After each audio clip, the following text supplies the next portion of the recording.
Hi good morning everyone. ఈరోజు ఈ వెబినార్లో మనం కంప్లీట్లీ S3 గురించి డిస్కస్ చేద్దాం. S3లో ఉండే ఫీచర్స్ వీటన్నిటిని.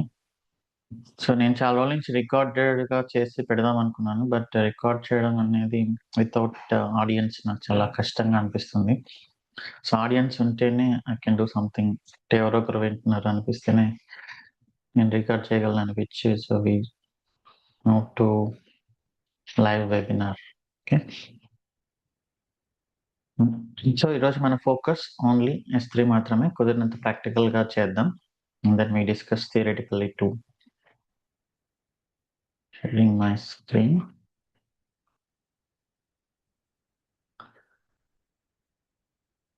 Yeah, think it's visible.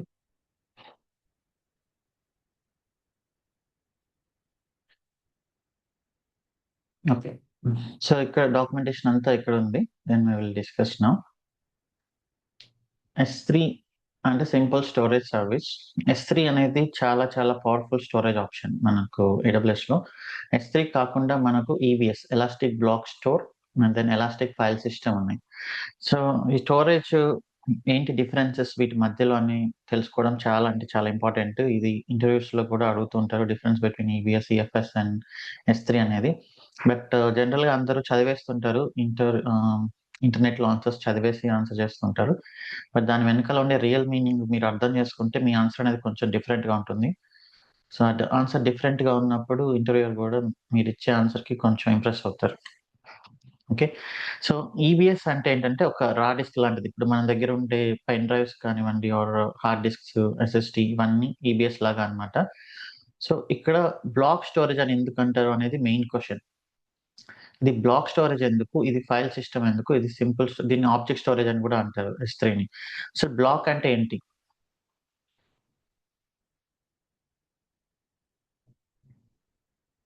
Discs లో స్టోరేజ్ వచ్చేసి బ్లాక్స్ రూపంలో స్టోర్ అవుతుంది అనమాట. సో ఫర్ యూజర్స్ అదేంటి, it looks like files and folders,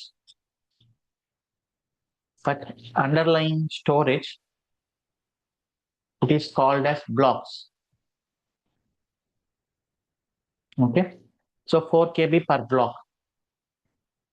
so మనం ఒక టెక్స్ట్ బుక్ ని చూసేటప్పుడు అది ఒక బుక్ లాగా కనిపిస్తుంది, బట్ ఇంటర్నల్ గా అదేంటంటే ఇండివిజువల్ పేజెస్ అన్నమాట. ఇండివిజువల్ పేజెస్ ని స్టిచ్ చేస్తే టెక్స్ట్ బుక్ అవుతుంది. సో ఇక్కడ కూడా ఏంటంటే మనకు ఆపరేటింగ్ సిస్టమ్ లో మనకు అది పైకి చూడడానికి ఫైల్స్ అండ్ ఫోల్డర్స్ లాగా కనిపించిన అండర్లైన్ స్టోరేజ్ చూసి బ్లాక్స్ అంటారు. Each black is 4 KB size. Okay, so మనం ఒక ఫైల్ ని స్టోర్ చేస్తున్నాం, ఫైల్ ని చూస్తున్నామంటే ఆపరేటింగ్ సిస్టమ్ ఏం చేస్తుందంటే అండర్లైన్ హార్డ్వేర్ లో బ్లాక్స్ గా ఉన్న కంటెంట్ ని తీసుకొచ్చి కలిపి మనకు అది ఒక ఫైల్ లాగాను ఫోల్డర్ లాగాను చూపిస్తుంది అనమాట. Okay, so we can confirm files and folders are stored as blocks in storage. Okay, so blocks అనేది డైరెక్ట్ గా మనకు అర్థం కాదు కాబట్టి ఆపరేటింగ్ సిస్టమ్ ఏం చేస్తుందంటే ఆ బ్లాక్స్ పైన ఒక ఫైల్ సిస్టమ్ ని ఇన్స్టాల్ చేస్తుంది, ext4, ext3 అని అలా. Okay, based on the OS. So మీరు ఒక డిస్క్ ని యాడ్ చేసేటప్పుడు ఇద్దరు విండోస్ కానీ ఆర్ లైనక్స్ కానీ మీరు ఏంటంటే ఫస్ట్ ఫార్మాట్ చేయాలి. ఖచ్చితంగా ఫార్మాట్ చేసి ఒక ఫైల్ సిస్టమ్ క్రియేట్ చేయాలి. మీరు ఏమి XFS యూస్ చేస్తున్నారా, ext4 యూస్ చేస్తున్నారా, ext3 యూస్ చేస్తున్నారా అనేది ఒక ఫైల్ సిస్టమ్ ప్రోటోకాల్స్ అనమాట అవి. సో వాటిని మీరు సెలెక్ట్ చేసుకొని ఫార్మాట్ చేయాలి డిస్క్ ని ఫార్మాట్ చేసిన తర్వాత అప్పుడు మీరు మౌంట్ చేయాలి. మన ల్యాప్టాప్ కూడా, మన విండోస్ ల్యాప్టాప్ కూడా మనం అలానే చేస్తాం, బట్ అది మనకు విండోస్ ఆటోమేటిక్ గా చేస్తుంది కాబట్టి మనకు అర్థం కాదు. మీరు ఒక హార్డ్ డిస్క్ ఎప్పుడైనా అటాచ్ చేస్తే అది బ్యాక్గ్రౌండ్ లో ఫస్ట్ టైం చేస్తున్నప్పుడు దాన్ని ఫార్మాట్ చేసి మౌంట్ చేస్తుంది అనమాట మన ఓఎస్ కి. ఓకే, లైనక్స్ లో అయితే ఇదంతా మనం మాన్యువల్ గా చేస్తాం, ఫైల్ సిస్టమ్ క్రియేట్ చేయడము, ఫార్మాట్ చేయడం అదంతా. సో ఫార్మాట్ చేసి మౌంట్ చేస్తాము. అండ్ హార్డ్ డిస్క్ అనేది ఎట్ ఏ టైం ఒక ఇన్స్టెన్స్ కి మాత్రమే మనం అటాచ్ చేయగలం. లైక్ హార్డ్ డిస్క్ కి ఒకేసారి మల్టిపుల్ ల్యాప్టాప్స్ కి మనము అటాచ్ చేయలేము. సో అది ఇక్కడ ఉండే లిమిటేషన్ ఈబిఎస్ లో. జస్ట్ లైక్ మన హార్డ్ డిస్క్ ఎలా అయితే మనం యూస్ చేస్తున్నామో AWS క్లౌడ్ లో దాన్ని ఎలాస్టిక్ బ్లాక్ స్టోరేజ్ అంటారు. ఓకే, తర్వాత EFS. ఈఎఫ్ఎస్ ఏంటంటే ఎలాస్టిక్ ఫైల్ సిస్టమ్ అంటారు. ఇక్కడ ఏంటంటే ఏడబ్ల్యూఎస్ మనం ఏం చెప్పాం, 2 స్టెప్స్ చెప్పాం. ఈబిఎస్ అయితే ఒకటేంటి, format and create file system plus mount. ఈ రెండు మనమే చేయాలి ఈబిఎస్ లో. బట్ ఈఎఫ్ఎస్ లో ఏం చేసిందంటే ఏడబ్ల్యూఎస్ లో ఒక డెసిషన్ తీసేసుకుంది, ఫైల్ సిస్టమ్ ఈజ్ ఎన్ఎఫ్ఎస్ అని, అంటే నెట్వర్క్ ఫైల్ షేరింగ్. ఇది ప్రోటోకాల్. ఇక్కడ file system protocol network file sharing అనేసి ఏడబ్ల్యూఎస్ ఆ డెసిషన్ తీసేసుకుంది. సో మనకి ఈ స్టెప్ అనేది లేదనమాట. సో ఇది ఏడబ్ల్యూఎస్ డిసైడ్ చేసేసింది. Just we need to mount the disk. So EBS లో ఉండే ఒక లిమిటేషన్ ఏంటి అంటే, జస్ట్ లైక్ మన హార్డ్ డిస్క్ మన ల్యాప్టాప్ హైదరాబాద్ లో ఉంటే హార్డ్ డిస్క్ అనేది బెంగళూరులో ఉండడం కుదరదు. So EBS should be near to instance. So means in same availability zone. Okay. So EFS can be anywhere in the network because అది నెట్వర్క్ పైన వర్క్ అవుతుంది. EFS can be anywhere in the network. So best example ఏంటంటే Microsoft one drive. మీరు one drive ని ఎన్ని instances కైనా mount చేసుకోవచ్చు. Okay. So ఇది ఈబిఎస్ కి ఈఎఫ్ఎస్ కి difference. Is this clear?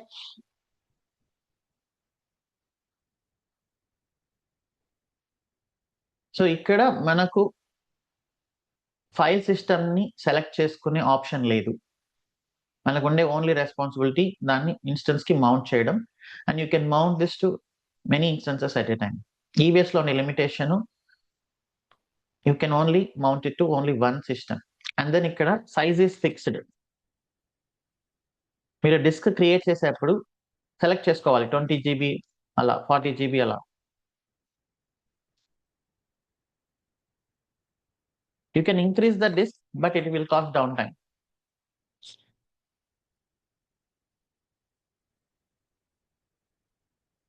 EFS లో ఏంటంటే మనం డిస్క్ ని ఎన్ని జీబీ అని సెలెక్ట్ చేసుకోవాల్సిన అవసరం లేదు. It's elastic purely, it gross.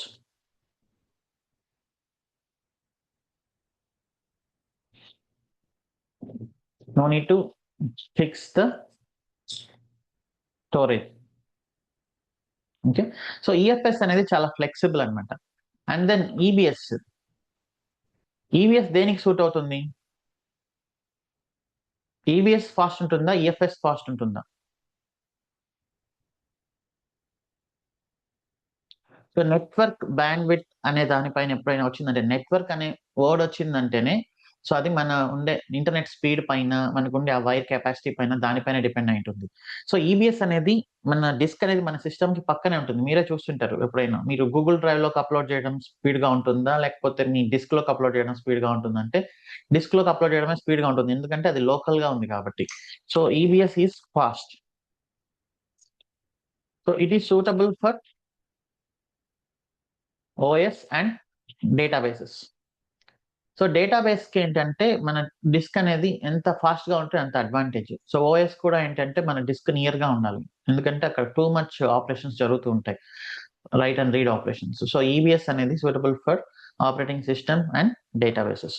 కానీ ఈఎఫ్ఎస్ అనేది ఏంటంటే ఏదైనా ఒక డాక్యుమెంట్స్, ఎక్స్ట్రా అప్లికేషన్ లో మనం అప్లోడ్ చేసే డాక్యుమెంట్స్ ఉంటాయి కదా, మన ప్రొఫైల్ పిక్చర్స్ కానివ్వండి, లేకపోతే మనం షేర్ చేసే ఫొటోస్ కానివ్వండి, వీడియోస్ కానివ్వండి, సో వాటన్నిటిని ఇక్కడ స్టోర్ చేసుకోవచ్చు. Images, videos, PDFs can be shared here, can be stored here. Okay.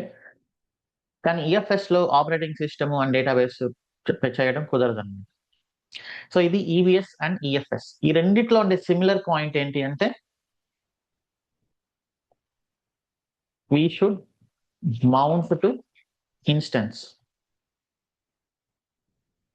So ఇది ఇక్కడ ఉండే similar point. And there is some file systems.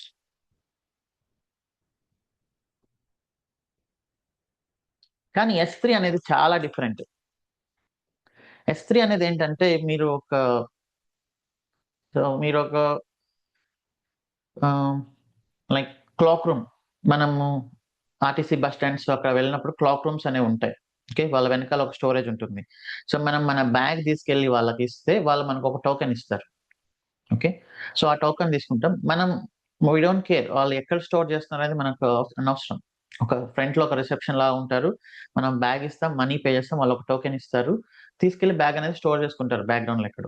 So ఇక్కడ ఎక్కడ స్టోర్ చేస్తున్నారు అనేది మనకు అనవసరం. మన దగ్గర ఉండే ఓన్లీ ఒక రిఫరెన్స్ ఏంటంటే ఆ టోకెన్ మాత్రమే. మళ్ళీ వెళ్ళి ఆ టోకెన్ ఇస్తే మనకు వాళ్ళు ఆ బ్యాగ్ ఇచ్చేస్తారు. ఓకే, సో ఎగ్జాక్ట్లీ S3 లో కూడా ఏంటంటే AWS దాన్ని ఎక్కడ స్టోర్ చేస్తుంది అనేది మనకు అనవసరం. ఇక్కడ మనకు key value pair, so object storage అంటారు. అంటే ఆబ్జెక్ట్ స్టోరేజ్ అని ఎందుకు అంటారంటే we don't care about file system and mounting.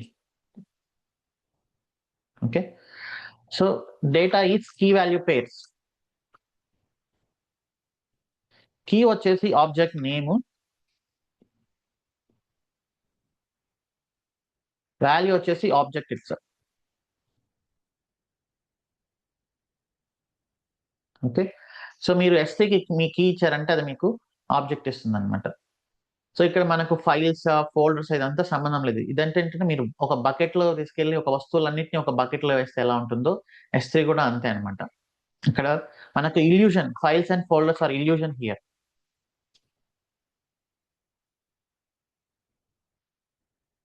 మనకు ఒక S3 బకెట్ లో ఫర్ ఎగ్జాంపుల్ జాయిన్ డెవాప్స్ అనే ఒక బకెట్ లో ఇలా ఉండొచ్చు. జాయిన్ డెవాప్స్ లో డెవ్ అనే ఒక ఫోల్డర్ ఉండొచ్చు. ఈ ఫోల్డర్ లోపల సంథింగ్ terraform.tf స్టేట్ అని ఉండొచ్చు. ఓకే, బట్ అది ఫోల్డర్ లాగా మనకు కనిపించిన అదొక ఇల్యూషన్ మాత్రమే. అప్పుడు దాని కీ ఏమవుతుందంటే ఓవరాల్ గా జాయిన్ డెవాప్స్ /dev/terraform.tf స్టేట్ అనేది దానికి కీ అవుతుంది. వాల్యూ వచ్చేసి రియల్ గా స్టేట్ ఫైల్.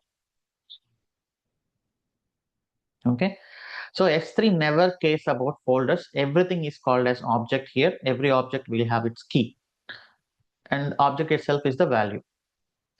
సో మనం ఫైల్ సిస్టమ్ గురించి, మౌంటింగ్ గురించి కేర్ చేయట్లేదు. We all care about only objects. Everything in S3 bucket is called as objects. So it is called as object storage అనమాట. So ఈ basic differences కానీ మీకు అర్థమైతే మీకు స్టోరేజ్ అనేది ఏంటి, దానిపైన మనం ఎలాంటి డెసిషన్ తీసుకోవచ్చు అనేది మీకు ఈజీగా ఉంటుంది. ఎక్కడ ఏ స్టోరేజ్ వాడాలి, ఏ ఈ మూడిట్లో ఏది వాడాలి అనేది మీకు ఒక క్లారిటీ ఉంటుంది అనమాట. So this is about S3.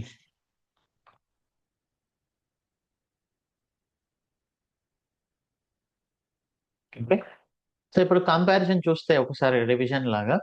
So అలా ఇది it's okay, this is called block storage, ఇది ఫైల్ స్టోరేజ్, ఇది ఆబ్జెక్ట్ స్టోరేజ్. ఇక్కడ మనకు 2 రెస్పాన్సిబిలిటీస్ ఉన్నాయి. మనం ఫార్మాట్ చేసి క్రియేట్ చేయాలి and then we need to mount. Format and mount. ఇక్కడ ఓన్లీ మౌంట్ చేస్తే సరిపోతుంది EFS లో, ఎందుకంటే AWS అక్కడ NFS ప్రోటోకాల్ ని డిసైడ్ చేసింది. ఇక్కడ మౌంట్ చేసేదంటూ ఏం లేదు, ప్యూర్లీ త్రూ API. మీరు ఒక బ్యాక్ ఎండ్ APIని ఎలా అయితే కాల్ చేస్తారో S3 APIని కూడా అలానే కాల్ చేస్తారనమాట. ఓకే, అండ్ EBS లో మనం ఒక సైజ్ అనేది సెలెక్ట్ చేసుకోవాలి. EFS లో సైజ్ సెలెక్ట్ చేసుకోవాల్సిన అవసరం లేదు, దానంతట అదే ఇంక్రీజ్ అవుతూ ఉంటుంది. S3 అనేది అన్లిమిటెడ్ స్టోరేజ్ అనమాట. మీకు ఎంత స్టోరేజ్ కావాలన్నా అక్కడ చేసుకోవచ్చు. ఈవెన్ టెరాబైట్స్ ఆఫ్ స్టోరేజ్ కూడా చేసుకోవచ్చు. టెరాబైట్స్, పెటాబైట్ స్టోరేజ్ కూడా చేసుకోవచ్చు S3లో. ఇక్కడ ఒక ఇన్స్టెన్స్ కి మాత్రమే మౌంట్ చేయగలం EBS. ఇక్కడ మెనీ ఇన్స్టెన్సెస్ అసలు ఇక్కడ మౌంటింగ్ అనేది ఆప్షనే లేదు. జనరల్ గా it is like API calls, HTTP ద్వారా మీరు తీసుకోవచ్చు. ఓకే, సో S3 అనేది చాలా అంటే చాలా పాపులర్ అయింది అనుకున్న దానికంటే AWS లో. ఎందుకంటే ఇది చాలా ఈజీగా HTTP తో మనం యాక్సెస్ చేయగలుగుతున్నాం, జస్ట్ కీ వాల్యూ వచ్చేసి. అండ్ మీరేమి సెలెక్ట్ చేసుకోవాల్సిన అవసరం లేదు ఎంత స్టోరేజ్ అని. అండ్ ఇది మెయిన్ గా డ్యూరబిలిటీ 99.11 అనమాట. ఇది అంటే 11 మీనింగ్ ఏంటంటే డ్యూరబిలిటీలో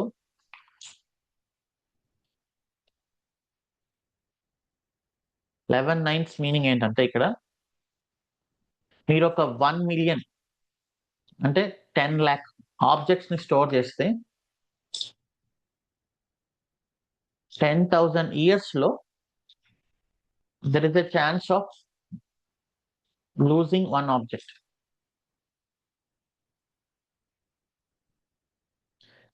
సో 1 million ఆబ్జెక్ట్స్ మనం ఒక బకెట్ లో స్టోర్ చేయడం అనేది more than practical.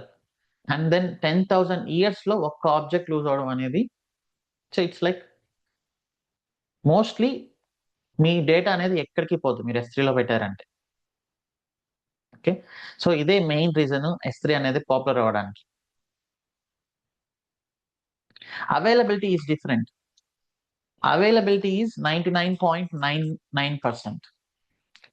So availability ఏంటి అంటే like AZ down times and reason అవుటేజెస్ ఇలా ఉంటాయి జనరల్ గా. ఆ టైంలో మీకు అవైలబుల్ గా ఉండదు, బట్ మీ డ్యూరబిలిటీ అంటే ఆబ్జెక్ట్ మాత్రం ఎక్కడికి పోదు. ఓకే, కొన్నిసార్లు మీకు ఏజెడ్ డౌన్ అయినా, అవైలబిలిటీ జోన్ డౌన్ అయినా, రీజన్ లో మొత్తం ప్రాబ్లం వచ్చినా కూడా మీరు ఆ టైంలో యాక్సెస్ చేయలేరు తప్ప మీ డేటా మాత్రం ఎక్కడికి పోదు. ఓకే, సో అది S3 ఇచ్చే గ్యారంటీ. అండ్ దెన్ ఎలా ఇది పాసిబుల్ అవుతుందంటే S3 వచ్చేసి 3 అవైలబిలిటీ జోన్స్ లో స్టోర్ చేస్తుంది మనకు. మీరు ఒక ఆబ్జెక్ట్ అప్లోడ్ చేశారంటే S3 బకెట్ లోకి, అది మినిమం 3 అవైలబిలిటీ జోన్స్ లో దాన్ని బ్యాకప్ గా పెడుతూ ఉంటుంది అండ్ కంటిన్యూస్ గా చెక్ చేస్తూ ఉంటుంది ఆబ్జెక్ట్ ని, ఆబ్జెక్ట్ కి ఏమైనా ప్రాబ్లం వస్తుందా అని. ఓకే, సో 3 అవైలబిలిటీ జోన్స్ లో పెట్టినా కూడా మనకు బిల్లింగ్ మాత్రం సింగిల్ బిల్లింగ్ అంతే. ఓకే, 3 అవైలబిలిటీ జోన్స్ లో పెడుతుంది కదా అని చెప్పేసి ఇంటూ 3x అనేది ఏమి ఉండదు, సింగిల్ బిల్లింగ్ మాత్రమే. అండ్ దెన్ డేటా వచ్చేసి రీజనల్ గా ఉంటుంది. Okay, so data is stored in region, not multi region. ఇది గుర్తుపెట్టుకోవాలి first. Okay, and then just a minute.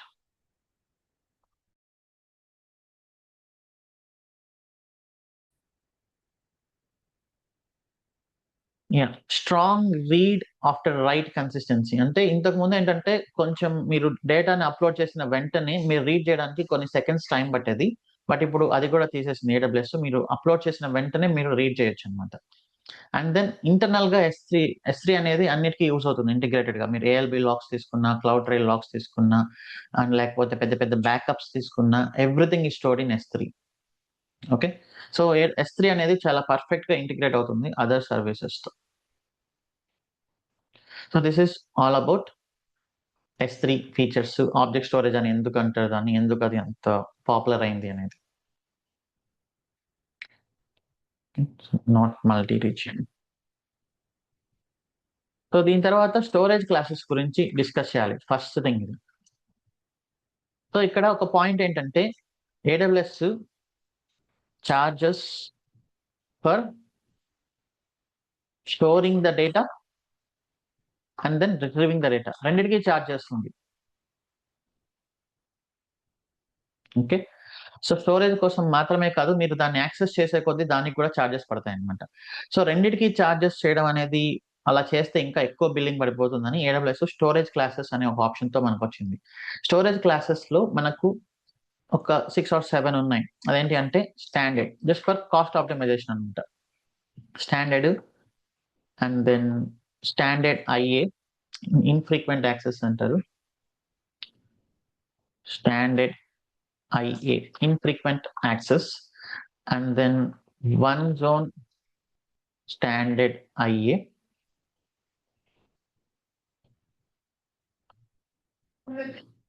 and then Glacier instant అంటారు.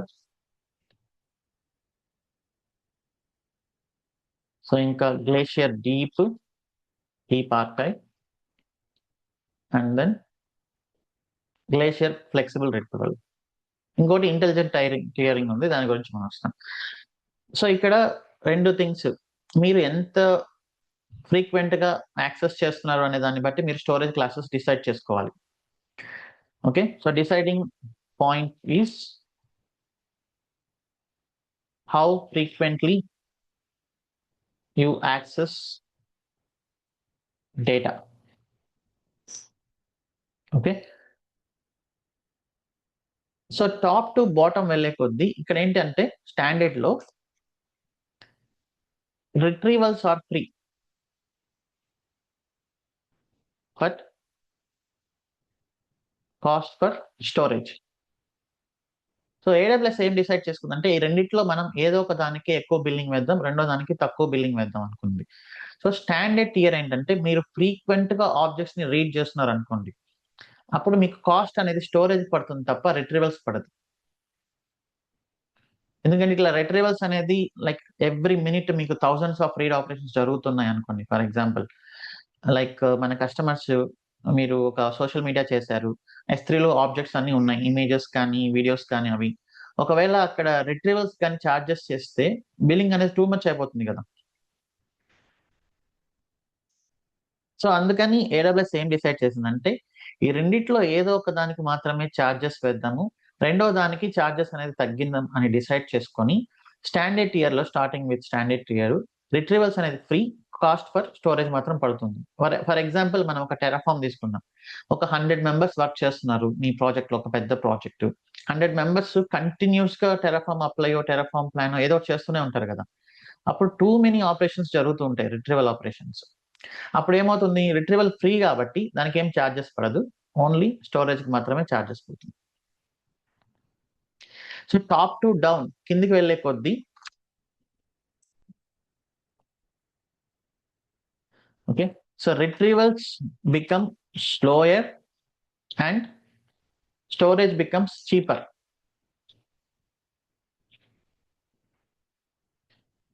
ఓకే, సో మనకి ఇంట్లో ఒక స్టోర్ రూమ్ ఉంటుంది అనుకోండి, మీరు ఫ్రీక్వెంట్ గా యాక్సెస్ చేసే ఐటమ్స్ ని ఎక్కడ ఉంచుతారు? కిచెన్ లో. ఒక ఎగ్జాంపుల్ ఇది, ఒక ఒక రియల్ లైఫ్ అనాలజీ. ఫ్రీక్వెంట్ గా యాక్సెస్ చేసే ఐటమ్స్ ని మనం కిచెన్ లోనే మన సైడ్ పెట్టుకుంటాం. అప్పుడప్పుడు యాక్సెస్ చేసే ఐటమ్స్ ని ఆర్ చెడిపోయే ఐటమ్స్ ని మనం ఒక అల్మార్లో పెట్టుకుంటాం. అసలు మరి like once in a week, once in a month access చేసే ఐటమ్స్ ని మనం స్టోర్ రూమ్ లో పెట్టుకుంటాం, రైట్? సో మీరు ఎంత ఫ్రీక్వెంట్ గా యాక్సెస్ చేస్తున్నారు అనే దాన్ని బట్టి ఆబ్జెక్ట్ ని, అది మీ మీ మీ దగ్గరలో పెట్టుకోవడమా, లేకపోతే వార్డ్రోబ్ లో పెట్టుకోవడమా, లేకపోతే స్టోర్ రూమ్ లో పెట్టుకోవడమా అనే దానిపైన ఉంటుంది. సో ఇక్కడ కూడా S3 అంటే అలానే, మీరు ఫ్రీక్వెంట్ గా యాక్సెస్ చేస్తున్నప్పుడు you should keep it in standard. ఇక్కడ కాస్ట్ వచ్చేసి స్టోరేజ్ కి మాత్రమే. స్టాండర్డ్ IA అంటే ఏంటంటే like not frequent access, once in a month. Once in a month మీరు యాక్సెస్ చేస్తున్నప్పుడు స్టాండర్డ్ ఇన్ఫ్రీక్వెంట్ యాక్సెస్ లో పెట్టుకోవాలి. ఓకే, సో అప్పుడు ఇక్కడ ఏమవుతుంది, storage becomes cheaper than standard, retrievals become costly than standard. So ఇక్కడ ఇందాక నేను ఒక పాయింట్ చెప్పాను, మీరు టాప్ టు బాటమ్ వెళ్ళే కొద్దీ రిట్రీవల్స్ అనేది స్లో అవుతుంది, స్టోరేజ్ అనేది చీప్ అవుతుంది. సో ఇక్కడ స్టాండర్డ్ IA అనేది స్టాండర్డ్ తో పోలిస్తే స్టోరేజ్ అనేది చీపు, రిట్రీవల్స్ అనేది కాస్ట్లీ. అలానే వన్ జోన్, ఇక్కడ వన్ అవైలబిలిటీ జోన్ మాత్రమే. సో జనరల్ గా S3 ఏంటి, ఇందాక మనం డిస్కస్ చేసింది మోర్ దాన్ 3 అవైలబిలిటీ జోన్ కదా, కానీ మీరు ఈ టియర్ సెలెక్ట్ చేసుకుంటే ఒక్క అవైలబిలిటీ జోన్ లో మాత్రమే పెడుతుంది. సో ఇది డేంజర్. సో యూజువల్ గా ఇక్కడ ఎలాంటి వాటిని పెట్టాలి మనం, లైక్ బిల్డ్ ఫైల్స్, క్యాషే ఫైల్స్, ఇలాంటి వాటిని ఇక్కడ పెట్టుకోవాలి. టెంపరీ ఫైల్స్ అలాంటి వాటిని మీరు పర్మనెంట్ గా యాక్సెస్ చేసే వాటిని ఇక్కడ పెట్టారంటే ఒక అవైలబిలిటీ జోన్ కానీ డౌన్ అయిందంటే మీకు ఇంకా యాక్సెస్ చేయలేరు అనమాట. Okay, so one zone standard infrequent access అనే దాంట్లో మీరు టెంపరీ ఫైల్స్, బిల్డ్ ఫైల్స్, ఎందుకంటే వీటిని మళ్ళీ మళ్ళీ మనం జనరేట్ చేసుకోవచ్చు, మన జిప్ ఫైల్స్ కానీ జార్ ఫైల్స్ కానీ వాటన్నిటిని ఇక్కడ పెడతాం. ఇక గ్లేషియర్ అనే పదం వచ్చింది అంటేనే అది స్టోర్ రూమ్ లాగా అనమాట. Okay, so storage becomes cheaper, retrieval becomes instant but costly. Okay, ఇప్పుడు స్టోర్ రూమ్ అనే దానికి వస్తే glacier is nothing but store room. Store room లో కూడా మల్టిపుల్ ఉంటాయి. స్టోర్ రూమ్ లో మీరు ఇమీడియట్ గా డోర్ ఓపెన్ చేసి యాక్సెస్ చేసుకునే ఉంటాయి, అండ్ దెన్ స్టోర్ రూమ్ లో ఇంకొంచెం లోపలికి వెళ్ళాల్సింది ఉంటుంది. స్టోరేజ్ బికమ్స్ మోర్ చీపర్ ఈ tier లో.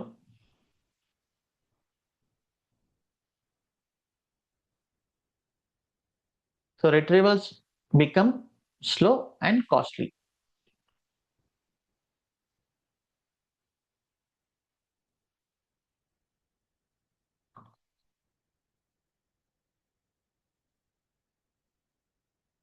సో ఇక్కడ మీకు సెకండ్స్ లో వస్తుంది గ్లేషియర్ ఇన్స్టెంట్ లో, ఇక్కడ మినిట్స్ పడుతుంది. ఇక గ్లేషియర్ డీప్ ఆర్కైవ్ అంటే ఏంటంటే కోల్డ్ స్టోరేజ్ లాగా అనుకోండి. ఓకే, సో మీరు ఎక్కడో డీప్ గా లైక్ అండర్ బేస్మెంట్ లో సెకండ్ ఫ్లోర్ థర్డ్ ఫ్లోర్ లోపలికి వెళ్ళి అక్కడ కోల్డ్ స్టోరేజ్ లో పెట్టినప్పుడు సో మీకు స్టోరేజ్ అనేది ఇంకా ఇంకా చీప్ అయిపోతుంది. Storage becomes cheapest but retrievals are costlier and slow, so usually in hours. Okay, ఒక simple example, you can answer in the chat. ఇప్పుడు మీరు ఒక బ్యాంక్ స్టేట్మెంట్ నిన్నటిదో మనదో బ్యాంక్ స్టేట్మెంట్ తీసుకోవాలన్నప్పుడు అదేమవుతుంది, రిట్రీవల్ స్పీడ్గా ఉంటుందా స్లోగా ఉంటుందా?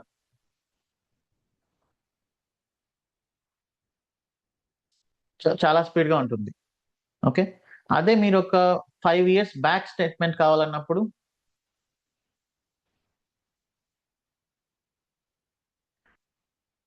డెట్స్ లో ఉంటుంది, ఈవెన్ మనకు యాక్సెస్ ఉండకపోవచ్చు. అప్పుడు మనం బ్యాంకుకి వెళ్ళి రిక్వెస్ట్ పెట్టుకోవాలి. రిక్వెస్ట్ పెట్టుకుంటే జనరల్ గా ఇప్పుడు మీరు ఆన్లైన్ లో స్టేట్మెంట్స్ చూస్తున్నప్పుడు మీకేం ఛార్జెస్ పడవు, ఎన్నిసార్లు అయినా మీరు స్టేట్మెంట్స్ చూసుకోవచ్చు, డౌన్లోడ్ చేసుకోవచ్చు. కానీ 5 years బ్యాక్ స్టేట్మెంట్స్ నాకు కావాలి అన్నప్పుడు మీకు ఆన్లైన్ లో ఉండదు, మీరు బ్యాంకుకి వెళ్ళాలి, ఒక ఫామ్ అనేది వాళ్ళకి రాసి సైన్ చేసి ఇవ్వాలి. అండ్ దెన్ అది ఫ్రీ కాదు, కాస్ట్లీ. ఎందుకు కాస్ట్లీ అంటే బ్యాంకు కూడా కాస్ట్ పడుతుంది కాబట్టి. వాళ్ళు ఆ ట్రాన్సాక్షన్స్ మొత్తాన్ని ఆర్కైవ్ చేసి ఉంటారు. ఆర్కైవ్ చేసినప్పుడు రిట్రీవ్ చేయాలంటే చాలా టైం పడుతుంది అండ్ ఇట్స్ నాట్ ఈజీ. మీకు వెంటనే వచ్చేది, నాకు 5 years బ్యాక్ కావాలి అంటే మీకు వెంటనే వాళ్ళు తీసి ఇచ్చేయలేరు. మీ దగ్గర రిక్వెస్ట్ తీసుకుంటారు, వాళ్ళు ఒక రిక్వెస్ట్ రైస్ చేస్తారు, ఐటీ టీంకి వెళ్తుంది, మీకు డెఫినెట్లీ ఛార్జెస్ పడతాయి. ఐటీ టీం వాళ్ళు దానికి ఒక బ్యాక్ సైడ్ ఉన్న గ్లేషియర్ డీప్ లో ఉండే దగ్గర నుంచి మీకు స్టేట్మెంట్స్ అనేది డౌన్లోడ్ చేసి ఇస్తారు. దానికి కొన్ని అవర్స్ ఆఫ్ టైం పడుతుంది అనమాట. ఓకే, సో ఇంకొక ఎగ్జాంపుల్ ఇక్కడ రన్నింగ్ లాగ్స్ అనుకోండి, అప్లికేషన్ లాగ్స్.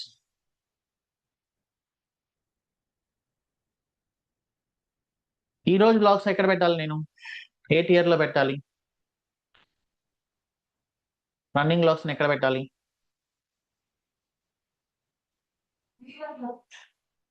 స్టాండర్డ్ లో పెట్టాలి.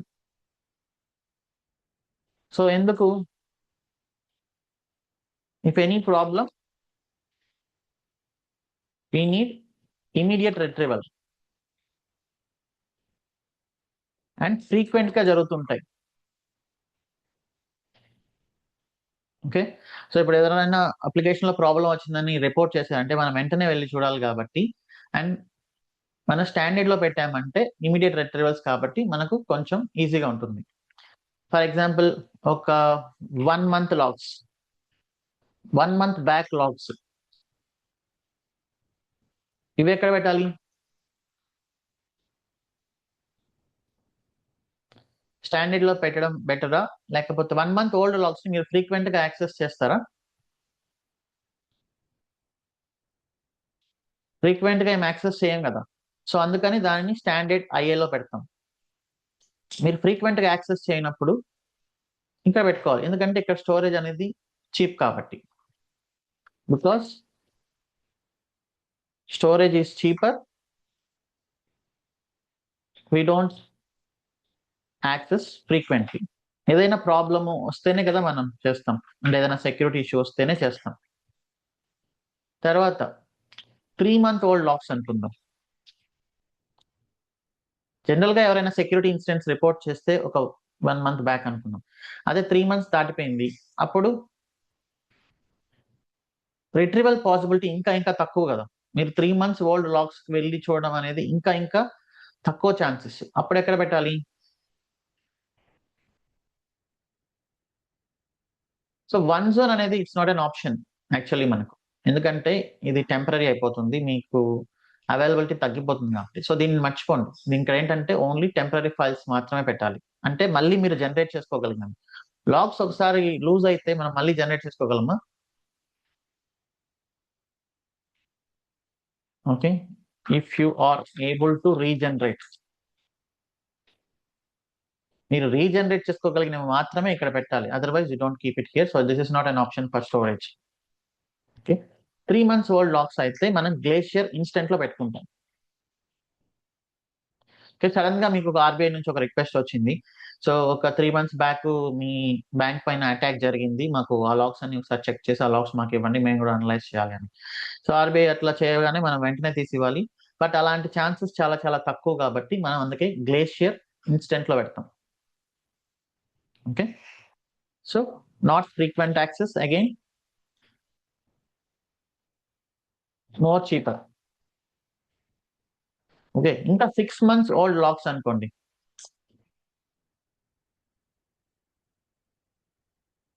ఇంకా ఇంకా తక్కువ ఛాన్సెస్ మనం ఓపెన్ చేసి చూడడం అనేది. So glacier flexible retrieval.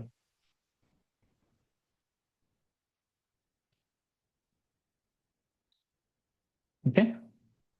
So ఇక్కడ మీకు స్టిల్ రిట్రీవ్ చేసుకోవచ్చు. Retrieval is in minutes. ఒక 1 year ఓల్డ్ లాగ్స్ అనుకోండి. 1 year ఓల్డ్ లాగ్స్ మనం మళ్ళీ ఓపెన్ చేసి చూడడం అనేది చాలా చాలా రేర్. అప్పుడు ఎక్కడ పెట్టాలి? Glacier deep archive.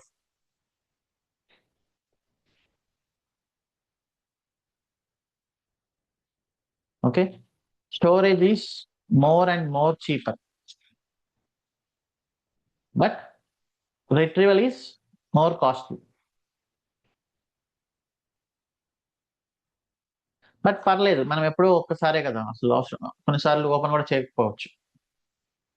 సో అర్థమైందా? టాప్ టు బాటమ్ వెళ్ళే కొద్దీ స్టోరేజ్ అనేది చీప్ అవుతుంది, రిట్రీవల్ అనేది కాస్ట్లీ అవుతుంది.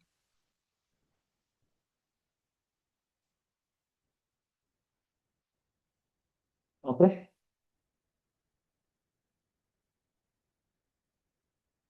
సో ఒక చార్జెస్ మీరు ఇక్కడ చూస్తే, అండ్ దెన్ ఇక్కడ ఇంకొంచెం ట్రాప్ ఉందన్నమాట. ఇక్కడ చూడండి, వీటిలో మినిమం డ్యూరేషన్ అనేది ఉంది. అంటే మీరు స్టాండర్డ్ ఐఏకి మూవ్ చేస్తే మళ్ళీ మీరు డిలీట్ చేశారనుకోండి అక్కడ ఫైల్ ని, మీకు 30 days కి బిల్లింగ్ పడుతుంది. మినిమం డ్యూరేషన్ అంటే ఇక్కడ మీరు ఫైల్ జస్ట్ 1 day ఉంచి డిలీట్ చేశారనుకోండి, కానీ మీ బిల్లింగ్ వచ్చేసి 30 days కి. ఇక్కడ గ్లేషియర్ లో ఒక 1 month నుంచి డిలీట్ చేశారనుకోండి, మీకు స్టిల్ బిల్లింగ్ అనేది 180 days పడుతుంది. సో అంటే ఇక్కడ మినిమం డ్యూరేషన్ అనే దానికి ఛార్జెస్ పడతాయి. And then minimum object size కూడా ఛార్జెస్ పడతాయి ఈ మూడిట్లో. మినిమం ఆబ్జెక్ట్ సైజ్ ఏంటంటే మీరు 10 KB ఆర్ 10 bytes స్టోర్ లో పెట్టినా దాని ఛార్జెస్ వచ్చేసి 128 KB పడతాయి. ఓకే. సో AWS రికమెండేషన్ ఏంటి అంటే చిన్న చిన్న ఫైల్స్ ని లైక్ 10 bytes, 1 byte, 2 bytes, చిన్న చిన్న ఫైల్స్ ఏవైతే ఉంటాయో టైనీ సైజ్ ఉండే వాటిని వీటిలో ఉంచొద్దు అని. ఎందుకంటే వాటికి ఛార్జెస్ 128 KB కింద పడతాయి. 1 or 2 అయితే ప్రాబ్లం లేదు. ఒక థౌజండ్స్ ఆఫ్ ఫైల్స్ ఉన్నప్పుడు మీకు ఛార్జెస్ అనేది పెరుగుతూ ఉంటాయి.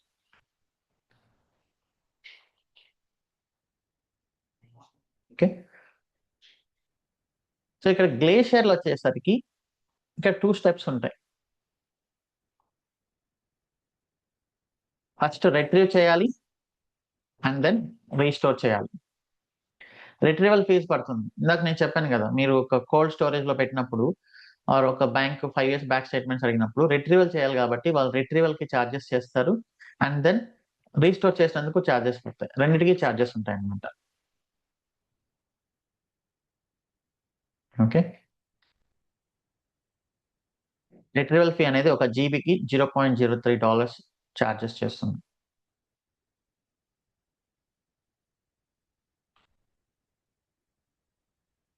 ఇప్పుడు ప్రైసింగ్ చూసుకుంటే, సో ఇవి ప్రైసింగ్. స్టాండర్డ్ అయితే పర్ జీబీ స్టోరేజ్ $0.023, రిట్రీవల్ అనేది free. And then standard IA charges అయితే ఇవన్నీ ఇంకా టాప్ టు బాటమ్ వెళ్ళే కొద్దీ మీకు స్టోరేజ్ కాస్ట్ అనేది చాలా అంటే చాలా చీపు, రిట్రీవల్ ఫీ అనేది పెరుగుతూ వస్తుంది. ఇక్కడ నేను ఎక్కడ ఉంచాలి అనేది నాకు తెలియట్లేదు అనుకోండి, మీరు ఇంటెలిజెంట్ టియరింగ్ అనేది చూస్ చేసుకోవాలి. ఇంటెలిజెంట్ టియరింగ్ చూస్ చేసుకున్నప్పుడు ఏడబ్ల్యూఎస్ మానిటర్ చేస్తుంది our objects and their access frequency. Okay, so నాకు ఏ టియర్ చూస్ చేసుకోవాలనే క్లారిటీ లేనప్పుడు మీరు ఇంటెలిజెంట్ టియరింగ్ చూస్ చేసుకుంటే ఏడబ్ల్యూఎస్ ఒక 1 month మీ ఆబ్జెక్ట్స్ అన్నిటిని మానిటర్ చేస్తూ ఉంటుంది, ఎంత ఫ్రీక్వెంట్ గా యాక్సెస్ చేస్తున్నాను దాన్ని బట్టి. Then AWS decides which tier is suitable. Okay, ఇదేం ఫ్రీ ఏం కాదు, AWS charges for monitoring.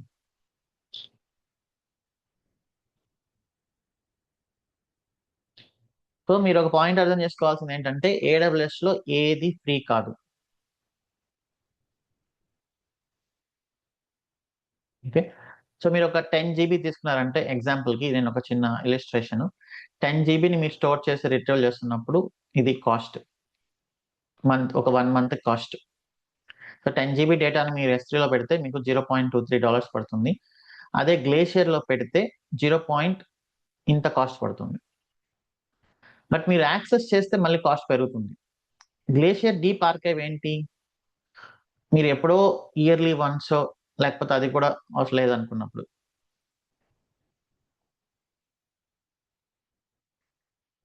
Okay, so మీరు మీ పర్సనల్ ఫొటోస్ ని, లైక్ మీ ఫొటోస్ ఏవైనా ఉంటే మీరు ఏడబ్ల్యూఎస్ లో పెట్టుకోవచ్చు, S3లో. మీరు ఎంత ఫ్రీక్వెంట్ గా యాక్సెస్ చేస్తున్నారు అనే దాన్ని బట్టి మీరు ఇంటెలిజెంట్ టియరింగ్ చూసుకున్నారంటే మీరు అది ఏడబ్ల్యూఎస్ డిసైడ్ చేస్తుంది. మీరు ఎప్పుడో మీ 10 years 15 years అప్పుడు మీరు పెద్ద ఫ్రీక్వెంట్ గా చూడట్లేదు అనుకుంటే ఏడబ్ల్యూఎస్ దాన్ని డీప్ ఆర్కైవ్లోకి వేసేస్తుంది. బట్ మీరు కానీ ఓపెన్ చేశారనుకోండి ఫ్రీక్వెంట్ గా, అప్పుడు మీ ఛార్జెస్ అనేవి టూ మచ్ అయిపోతుంది. సో ఇప్పుడు అర్థమైందా ఈ స్టోరేజ్ కాస్ట్, రిట్రీవల్ కాస్ట్ అనేది?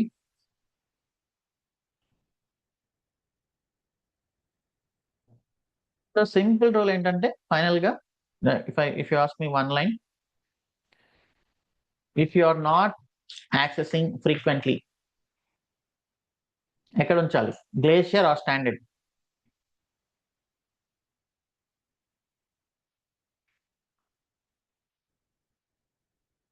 Glacier. Okay, if you are accessing frequently ఎక్కడ ఉంచాలి, స్టాండర్డ్. Okay, that's it. ఇప్పుడు మీకు ఎప్పుడైనా మీ ప్రాజెక్ట్స్ లో డెసిషన్ తీసుకోవాల్సి ఉంటే అది. సో ఇప్పుడు ఒక ప్రాక్టికల్ చేసి చూద్దాం. నేను S3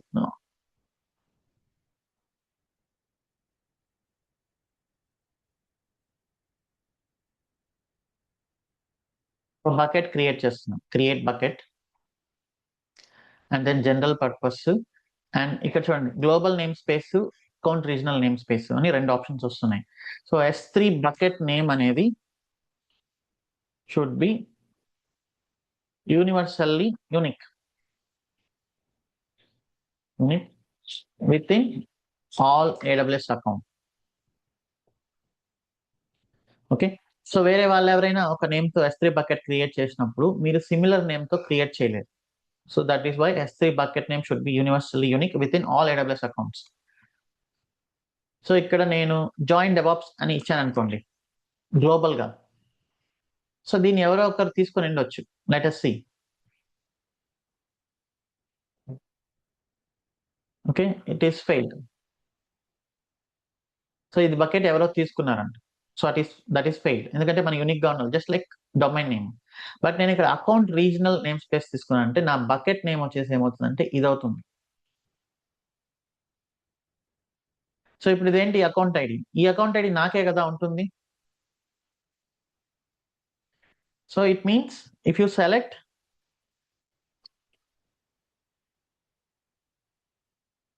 regional name space, AWS appends our account ID hyphen region hyphen AN. So ఇప్పుడు ఇది నా అకౌంట్ ఐడి వేరే వాళ్ళకి ఎవరికి ఉండదు కదా, అకౌంట్ ఐడి యూనిక్ కాబట్టి ఓవరాల్ గా ఇది యూనిక్ కాదా?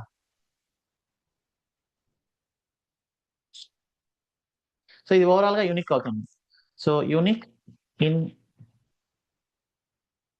సో ఇక్కడ జాయిన్ డెవాప్స్ అనేది మీ అకౌంట్ లో మీ రీజన్ లో unique, but together it's universally unique. So ఇంతకు ముందు ఈ ఆప్షన్ లేకపోయింది, అప్పుడు ఏడబ్ల్యూఎస్ ఏం చేసిందంటే మరి లైక్ ఇంకా బకెట్ నేమ్స్ అనేది టూ మచ్ అయిపోతున్నాయి, అన్ని బుక్ అయిపోయాయి అని చెప్పేసి ఈ ఆప్షన్ తో ముందుకు వచ్చింది అనమాట. సో అందుకని ఇప్పుడు వాళ్ళు రీజనల్ నేమ్ స్పేస్ చూసుకోమంటున్నారు. ఇది ప్రిఫిక్స్, దానికి ఏడబ్ల్యూఎస్ ఇది యాడ్ చేస్తుంది కాబట్టి ఇది ఓవరాల్ గా యూనిక్ అవుతుంది. ఇప్పుడు ఇదే నేమ్ తో మీరు కూడా క్రియేట్ చేసుకోవచ్చు, అప్పుడు మీ అకౌంట్ ఐడి వేరే కదా, సో అప్పుడు నో ప్రాబ్లం. ఓకే, సో ఇక్కడ డైరెక్ట్ గా క్రియేట్ బకెట్ చేయండి.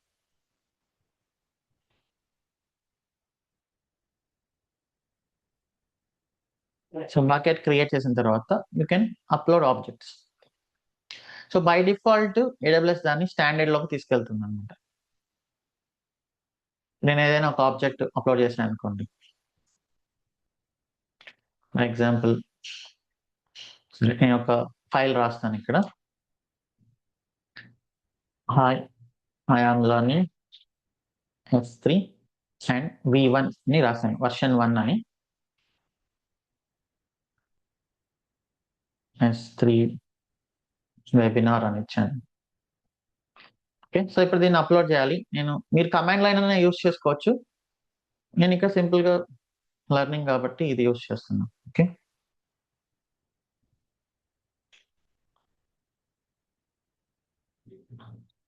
S3 వెబినార్ అనే ఫైల్ అప్లోడ్ చేశాను, అప్లోడ్ అయిపోయింది. Click upload. Okay, so file upload అయింది. ఇది స్టాండర్డ్. ఓకే, మీరు వెంటనే యాక్సెస్ చేయొచ్చు, ఓపెన్ అని కొడితే you can access it. Okay, so ఒకవేళ మీరు ఫ్రీక్వెంట్ గా యాక్సెస్ చేయట్లేదు, then you click actions, then edit storage class. Storage class అనేది ఇది ఎక్కడి నుంచే నేను తీసుకున్నాను, ఇక్కడ నేను మీకు చూపించిన టేబుల్ అనేది ఇక్కడ నుంచే తీసుకున్నాను.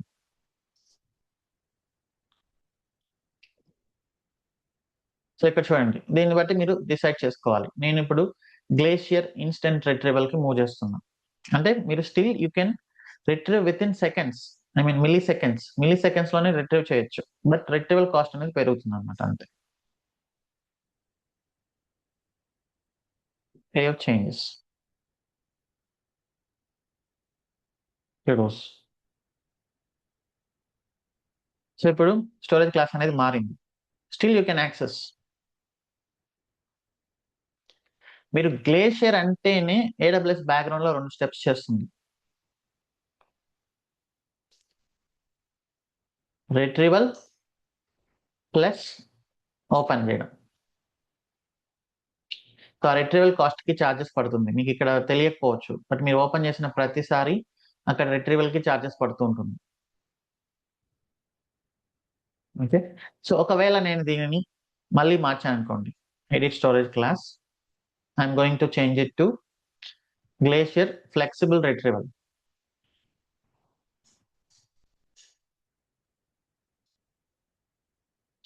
I mean restore plus retrieval, restore plus retrieval. Restore అంటే స్టోరేజ్ లోంచి తీసుకురావడము అండ్ దెన్ చూపించు.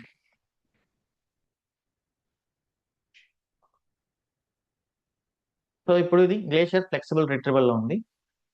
Now you can see you are not getting open option, ఎందుకంటే ఇది స్టోరేజ్ లో ఇంకా డీప్ కి వెళ్ళిపోయింది. ఇంకా డీప్ కి వెళ్ళిపోయినప్పుడు మీకు ఇన్స్టెంట్ యాక్సెస్ రాదు, you need to select action and then initiate restore. ఇక్కడ చూడండి, మీకు ఫాస్ట్ గా కావాలనుకోండి, you have an option expedite retrieval. Restore చేసిన తర్వాత ఎన్ని రోజులు ఉండాలి, ఒక 2 days ఉండాలి, and then click initiate restore.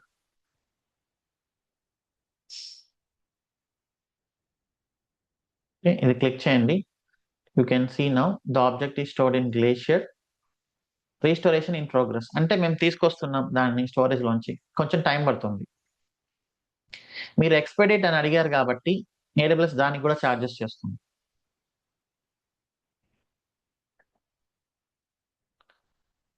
So glacier instant అంటే మీకు విత్ ఇన్ సెకండ్స్ లో అయిపోతుంది, బట్ దానికి కూడా ఛార్జెస్ ఉంటాయి. గ్లేషియర్ ఫ్లెక్సిబుల్ రిట్రీవల్ అంటే ఫస్ట్ అది రీస్టోర్ చేయాలి, దాని తర్వాత మనకు రిట్రీవల్ చేయాలి. రీస్టోర్ చేయడానికి కొన్ని ఆప్షన్స్ ఉంటాయి. మీకు కావాలంటే ఫ్రీగా నాకు కొన్ని అవర్స్ అయినా పర్లేదు అంటే ఫ్రీ, లేదు నాకు ఇమీడియట్ గా విత్ ఇన్ మినిట్స్ లో కావాలంటే దానికి ఛార్జెస్ చేస్తుంది. సో ఇక్కడ రిఫ్రెష్ చేయండి.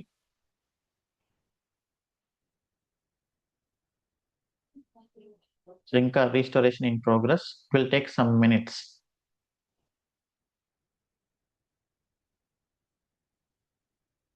సో మీరు చెక్ చేసుకుంటూ ఉండాలి. Still in progress.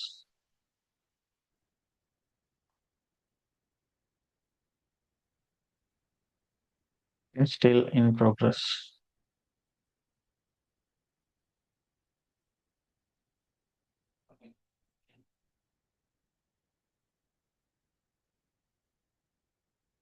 Okay, restoration completed. Now you can access.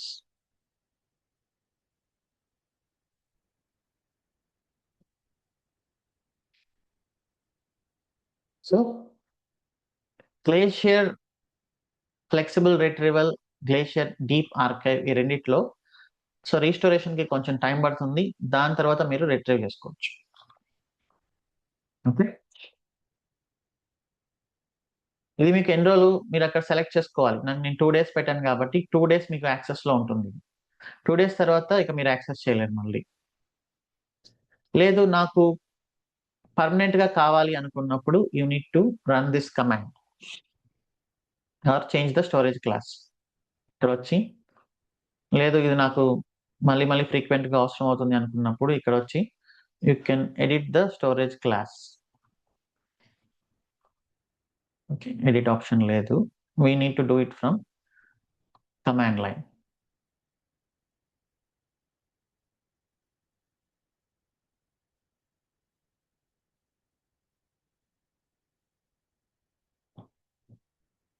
So నా బకెట్ నేమ్ వచ్చేసి ఇది,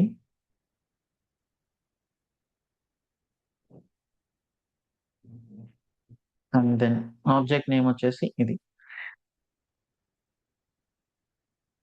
ఇక్కడ మీకు కనిపించేది temporary copy available for only 2 days.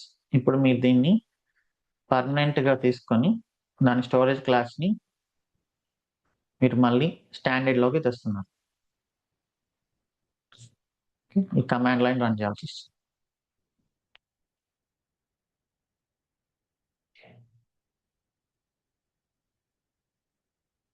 Okay, so ఇప్పుడు గ్లేషియర్ నుంచి తిరిగి స్టాండర్డ్ లోకి మీరు తీసుకున్నందుకు AWS దానికి కూడా ఛార్జెస్ చేస్తుంది అనమాట. Now it is standard. మనకేమి బట్టి పట్టాల్సిన అవసరం లేదు ఎక్కడెక్కడ ఎంతెంత ఛార్జెస్ అనేది. జస్ట్ మీరు చిన్న చిన్నవి అయితే ఏం ప్రాబ్లం లేదు, బట్ మీరు ఎప్పుడైనా పెద్ద పెద్ద డేటాబేస్ రిలేటెడ్ అలాంటి వాటిలో చేస్తున్నప్పుడు అప్పుడు మీకు ఇది మైండ్ లోకి రావాలి. అంటే ప్రతిదానికి AWS కి ఛార్జెస్ ఉంటాయని. నార్మల్ గా ఉండే వాటికైతే మీరు దీని గురించి పెద్దగా పట్టించుకోవాల్సిన అవసరం లేదు. ఓకే, హై లెవెల్ పాయింట్స్ ఒక్కటి మీరు గుర్తుపెట్టుకుంటే చాలు. ఏ స్టోరేజ్ క్లాస్ సెలెక్ట్ చేసుకోవాలి, ఛార్జెస్ అనేవి ఎలా ఉంటాయి. ఒకవేళ glacier flexible, glacier deep archive అయితే ఖచ్చితంగా ఫస్ట్ రీస్టోర్ చేసుకున్న తర్వాతనే మనం ఓపెన్ చేయగలం. రీస్టోరేషన్ కి కొంచెం టైం పడుతుంది. గ్లేషియర్ డీప్ ఆర్కైవ్ అంటే మినిమం 12 hours పడుతుంది. ఇప్పుడు నేను ఫర్ ఎగ్జాంపుల్ దీన్ని మళ్ళీ గ్లేషియర్ డీప్ ఆర్కైవ్ లోకి పంపిస్తున్నా. Edit storage class, moving this to Glacier deep archive. Glacier deep archive లోకి వన్స్ వెళ్ళిన తర్వాత ఇంకా మీరు రీస్టోర్ చేయాలి అంటే it will take minimum 12 hours. Initiate restore. నాకు ఒక 2 days నేను చూసుకోవాలి. యూ కెన్ సి 48 hours మీరు సెలెక్ట్ చేసుకుంటే ఫ్రీనే, కానీ 12 hours సెలెక్ట్ చేసుకుంటే అది టైం పడుతుంది. 12 hours పడుతుంది టైం మీకు ఆబ్జెక్ట్ రావడానికి. అప్పటి వరకు మీరు యాక్సెస్ చేయలేరు. Can see this restoration in progress. So 12 hours మనం ఉండి ఇక్కడ క్లిక్ చేసుకుంటూ ఉండలేం కాబట్టి మీరు ఒక చిన్న స్క్రిప్ట్ రాయాల్సి వస్తుంది. మరి షెల్ స్క్రిప్ట్ ఎక్కడ యూజ్ అవుతుందంటే ఇలాంటి చోటే యూజ్ అవుతుంది అనమాట. మీరు ఇక్కడ ఇది చెక్ చేసుకుంటూ ఉండాలి. ఒక స్క్రిప్ట్ రాసుకొని షెల్ స్క్రిప్ట్ ఎవ్రీ 5 మినిట్స్కి ఒకసారి రన్ చేసుకుంటూను అలా చెక్ చేసుకుంటూ ఉండాలి. సో ఇది కదా మన బకెట్. ఈ బకెట్లో మన ఆబ్జెక్ట్ వచ్చేసి ఇది.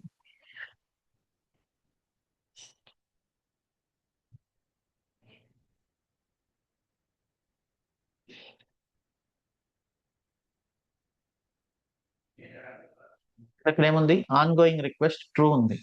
సో ఎప్పుడైతే ఇది ఫాల్స్ అని పడుతుందో అప్పుడు కంప్లీట్లీ రీస్టోర్ అయినట్లు, అప్పుడు మీరు యాక్సెస్ చేయగలరు అనమాట.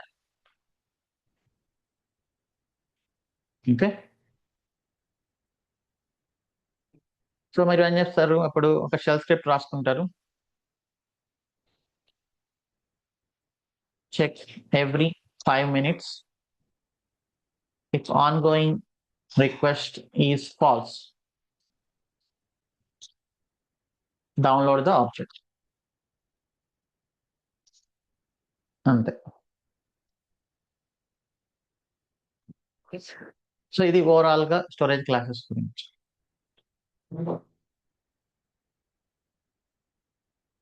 నెక్స్ట్ టాపిక్ మనం వర్షనింగ్కి వెళ్దాం. మీరు ఆబ్జెక్ట్ స్టోర్ చేస్తున్నారు. వర్షనింగ్ అనేది ఏంటంటే మీరు ఆబ్జెక్ట్స్ లోపల కంటెంట్ చేంజ్ అయ్యే కొద్దీ AWS జనరల్ గా అయితే ఓవర్ రైట్ చేస్తుంది. ఇప్పుడు ఇదే ఫైల్లో ఇప్పుడు చూడండి, నేను ఇక్కడ V2 అని పెట్టాను. నాకేమైంది, విండోస్ ప్రీవియస్ ఫైల్ని ఓవర్ రైట్ చేసేసింది, రైట్? నాకు పాత ఫైల్ వచ్చే ఛాన్స్ ఉందా ఇక్కడ? జనరల్ గా డిఫాల్ట్ గా OS లో లేదు. సో అందుకని మనం జనరల్ గా యూజ్ చేసే సొల్యూషన్ ఏంటి, వర్షనింగ్ చేయడానికి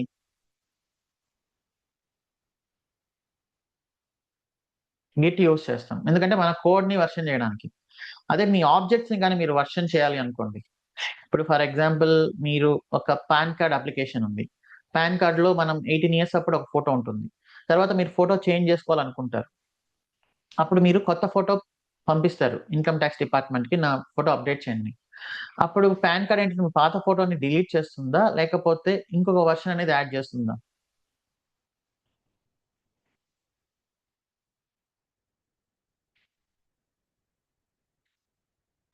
సో మీది ఇంకొక వర్షన్ యాడ్ చేస్తుంది, పాత ఫొటోస్ ని డిలీట్ చేయదు కదా, ఎందుకంటే మళ్ళీ ఎప్పుడైనా ఫ్యూచర్ లో ఇష్యూ వచ్చినప్పుడు మీ పాత ఫోటో కూడా అది రిట్రీవ్ చేసుకొని చూసుకోవాలి సెక్యూరిటీ పర్పస్ కోసం. సో ఇక్కడ కూడా మీరు అలాంటి ఆప్షన్ ఉంది S3 లో. మీరు ప్రొఫైల్ ఫొటోస్ అనేది అప్లోడ్ చేస్తూ ఉంటారు Facebook Instagram loan.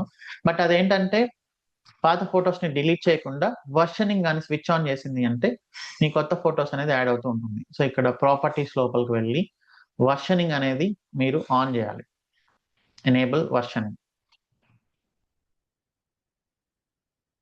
Versioning on చేసినప్పుడు మీరు ఇంకొకటి అప్లోడ్ చేస్తున్నాను, అప్లోడ్ అని చెప్పి మళ్ళీ సేమ్ కీ అనేది సేమ్ బట్ కంటెంట్ మారి ఉంటుంది. ఇది V2, నేను మళ్ళీ V3 చేస్తున్నాను.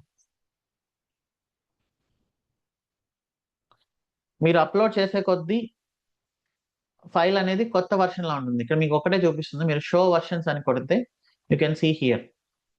ఇప్పుడు ఇది ఓపెన్ చేయండి, latest version it is V2. ఇది ఇట్ షుడ్ బి V1. ఇక్కడ మీకు డైరెక్ట్ గా ఆప్షన్ లేకపోవచ్చు బట్ యూ కెన్ డౌన్లోడ్ అనమాట. You can download and check.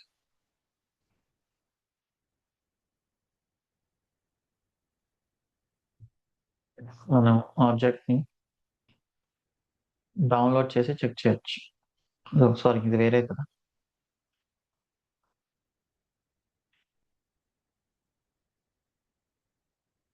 ఇది డీప్ ఆర్కైవ్ లో ఉంది. సో డీప్ ఆర్కైవ్ లో చేయలేము. Let me upload another version.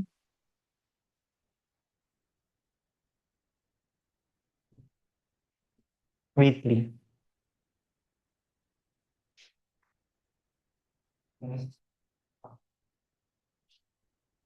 మీరు వర్షన్స్ ని బట్టి యూ కెన్ చెక్. V2 వచ్చేసింది. V3 అప్లోడ్ చేశాను కాబట్టి V3 అనేది లేటెస్ట్ అవుతుంది. మీరు షో వర్షన్స్ ఆఫ్ చేశారంటే V3 అనేది లేటెస్ట్ అవుతుంది.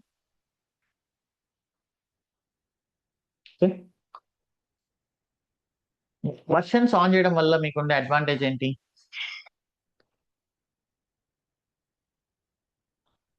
సింపుల్, ప్రీవియస్ వర్షన్స్ అనేవి స్టోర్ అవుతుంటాయి. ఫర్ ఎగ్జాంపుల్ వర్షన్స్ ఆన్ చేయడం వల్ల if present configuration or state file, Terraform state file corrupted, we can get previous version. Okay, and ఏం చేంజెస్ జరిగాయి, ఒకవేళ కరప్ట్ అయింది అంటే మీరు ఇమీడియట్ గా రీస్టోర్ చేయాలంటే మీకు ప్రీవియస్ వర్షన్ ఉండాలి కాబట్టి సో మీకు ప్రీవియస్ వర్షన్ అనేది ఉంటుంది అనమాట. Okay, so that is about versions. ఎన్ని వర్షన్స్ అయినా చేంజెస్ చేసుకోవచ్చు, కానీ మీకు వర్షన్స్ పెరిగే కొద్దీ it is like new file, bill కూడా పెరుగుతూ ఉంటుంది. సో నేను 100 వర్షన్స్ పెట్టుకుంటాను అంటే మీకు ఇంటూ 100x బిల్డింగ్ పడుతుంది ఆ ఆబ్జెక్ట్ కి. సో వర్షనింగ్ దేనికి యూజ్ అవుతుంది అంటే application configuration and then static website అది మనం చూస్తాము, తర్వాత ఏదైనా టెరాఫామ్ స్టేట్ ఫైల్స్ అవన్నీ పెట్టుకోవడానికి మీకు యూజ్ అవుతుంది.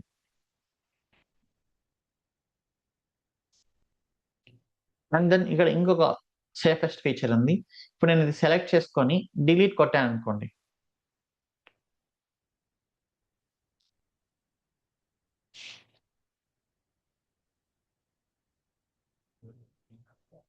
ఆబ్జెక్ట్ డిలీట్ అయినట్టు మీకు చూపిస్తుంది, కానీ యాక్చువల్ గా డిలీట్ అయి ఉండదు. మీరు షో వర్షన్స్ పైన క్లిక్ చేస్తే it is just a marker. So delete marker అనేది ఇంకొక సేఫెస్ట్ ఫీచర్ వర్షన్స్ లో.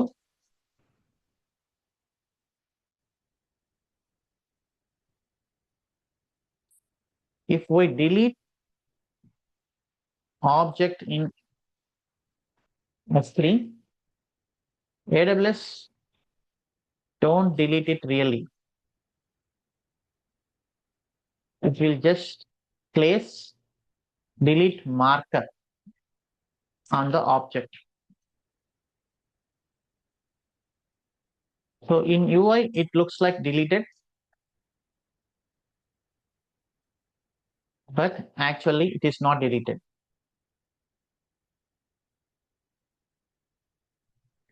ఒకవేళ రీస్టోర్ చేయాలనుకుంటే ఈ డిలీట్ మార్కర్ ని మాత్రం డిలీట్ చేస్తే సరిపోతుంది.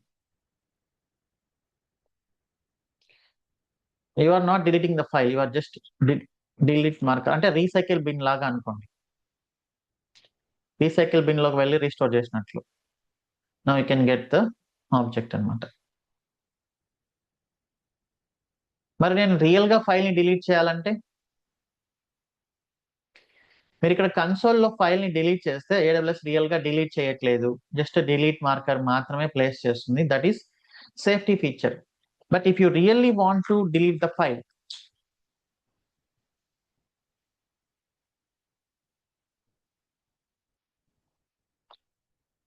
So delete versions. నేను రియల్ గా డిలీట్ చేయాలనుకుంటే షో వర్షన్స్ అని క్లిక్ చేసి ఇప్పుడు డిలీట్ చేయాలి. ఇప్పుడు డిలీట్ చేస్తే ఇది ఇర్రివర్సిబుల్, మీకు రాదు ఆబ్జెక్ట్. అంటే మీరు ఇంటెన్షనల్ గా డిలీట్ చేసినట్లే. Okay, you cannot get it. So delete marker is a safety feature. So it is safety feature for accidental deletes. మీరు రియల్ గా డిలీట్ చేయాలంటే వర్షన్ ని సెలెక్ట్ చేసుకొని ఆ వర్షన్ ని డిలీట్ చేయాలన్నమాట. అప్పుడు అది irreversible.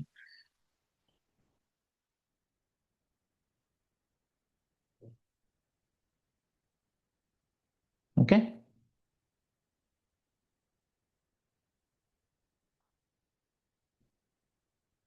That is about delete markers.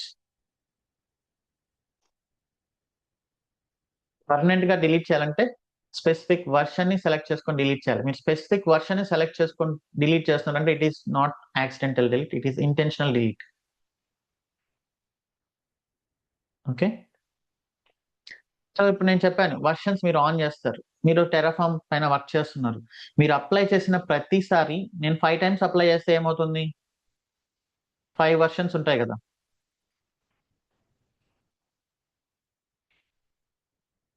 Right? 100 developers like 100 DevOps engineers ప్రతిరోజు 10 అప్లైస్. ఎన్ని వర్షన్స్ వస్తాయి అప్పుడు?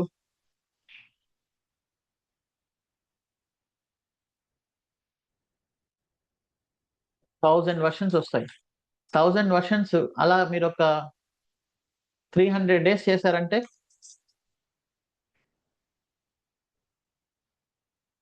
3,00,000 వర్షన్స్. అంటే 3,00,000 ఫైల్స్ ఉంటాయి అక్కడ.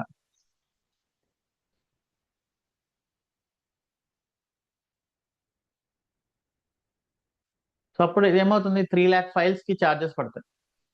మరి దీనికి సొల్యూషన్ ఏంటి? మనకు రియల్ గా అవసరమా అన్ని versions?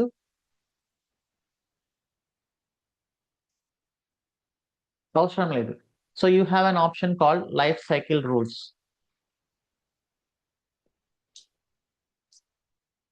We can configure how many versions are required. Very old versions can be automatically deleted by AWS. So ఇక్కడ లైఫ్ సైకిల్ రూల్స్ అనే ఒక ఆప్షన్ ఉంటుంది. So can go here management and then create life cycle rule. Okay. Keep like latest 10 versions. 10 versions కంటే మనకు mostly అవసరమయ్యే chance లేదు ఎక్కడ కూడా. అంటే మీకు ఒకవేళ అవసరం అయితే మీరు ఎన్నైనా పెట్టుకోవచ్చు. Apply to all objects in this bucket and then acknowledge. ఇక్కడ చూడండి expire permanently delete non concurrent versions of objects. ఇది కానీ సెలెక్ట్ చేస్తున్నారు అనుకోండి. సో నేను enter 1 day and then keep latest 10. So దీని మీనింగ్ ఏంటంటే వర్షన్స్ అనేది పెరుగుతూ ఉన్నప్పుడు ఇక్కడ 2 కండిషన్స్. ఒకటి 1 డే తర్వాతనే మీకు 1 డేలో 1000 వర్షన్స్ వచ్చాయనుకోండి, AWS ఇమీడియట్ గా డిలీట్ చేయదు.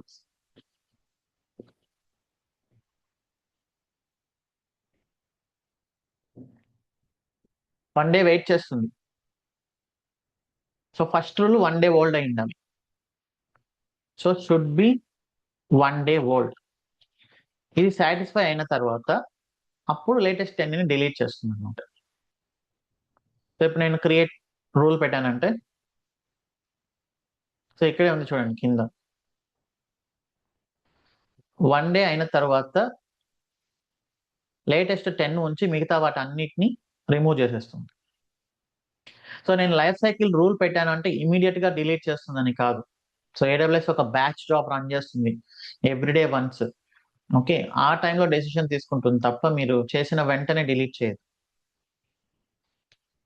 సో ఇక్కడ ఇంకా మనకు వేరే ఆప్షన్స్ కూడా ఉన్నాయి మనం సేఫ్ గా ఉండడానికి.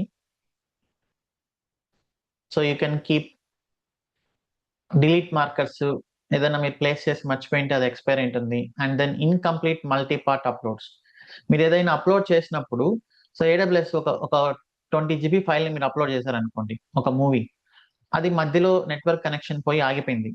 కొంచెం అప్లోడ్ అయి ఉంటుంది, కొంచెం అప్లోడ్ అయింది. So that is called as incomplete multi part uploads. ఆ మల్టీ పార్ట్ అప్లోడ్స్ ని కూడా డిలీట్ చేస్తుంది సేఫ్టీకి. ఓకే. మీరు అక్కడ సెలెక్ట్ చేసుకోవచ్చు delete incomplete multi part uploads after 7 days. ఏదైనా మీకు ఒక ఫైల్ ని అప్లోడ్ చేస్తూ ఉన్నప్పుడు మధ్యలో మీకు ఏదైనా ఇంటర్నెట్ కనెక్షన్ పోయిందో లేకపోతే ఫైల్ కొంచెం అప్లోడ్ అయింది అంటే you can keep this option. And then expire current version of objects. ఇది మనకు వద్దులేండి, ఎందుకంటే కరెంట్ వర్షన్ అనేది ఎప్పటికీ ఎక్స్పైర్ అవ్వకూడదు. ఇది ఒక రూల్ అన్నమాట.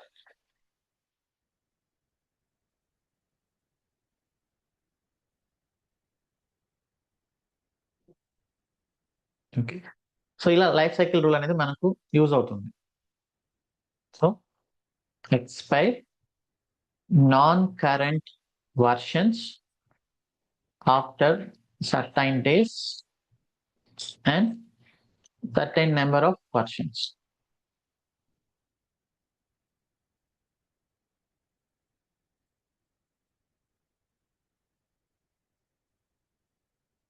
ఓకే, సో ఇదొక రూలు. అండ్ దెన్ మీరు లాగ్స్ తీసుకుందాం. ఫర్ ఎగ్జాంపుల్ ఇక్కడ నేను లాగ్స్ కూడా స్టోర్ చేస్తున్నాను అనుకుందాం. Create folder, sorry upload folder. ఈ బకెట్లో నేను లాగ్స్ కూడా స్టోర్ చేస్తున్నా. యాడ్ ఫోల్డర్, ఇక్కడ ఒక లాగ్స్ అనేది ఒకటి ఉంది.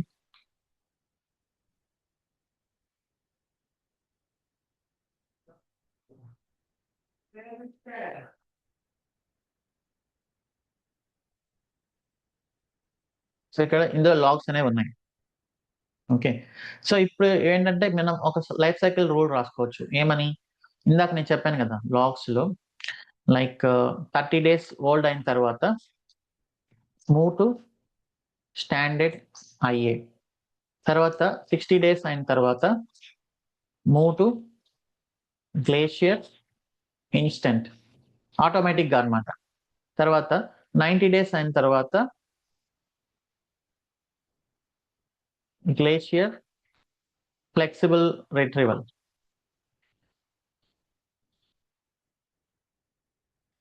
ఇంకా 120 days అయిన తర్వాత గ్లేషియర్ డీప్. ఇది AWS ఆటోమేటిక్ గా చేస్తున్నాను. సో దీనికి కూడా మనం లైఫ్ సైకిల్ రూల్స్ అనేది రాసుకోవచ్చు. Create life cycle rules and then rule name like move logs storage tiers అని రాస్తుంది.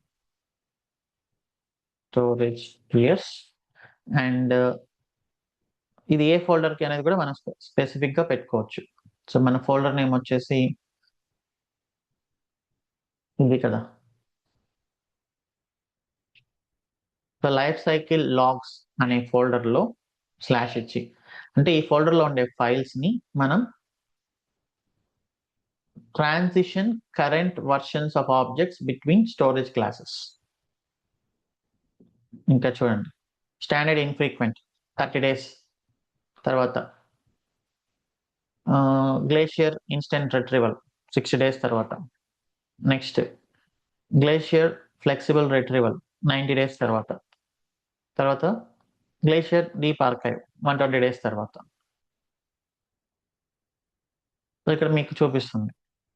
సో AWS ఆటోమేటిక్ గా చేస్తుంది. సో వీళ్ళు ఏం చెప్తున్నారు, అట్లీస్ట్ 90 days మోర్ ఉండాలి అంటున్నారు.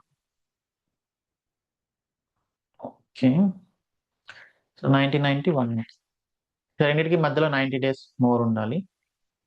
అండ్ దెన్ దీనికి మధ్యలో కూడా 90 days. సో 150, ఇక్కడ 360 పెట్టేస్తున్నాను లేండి.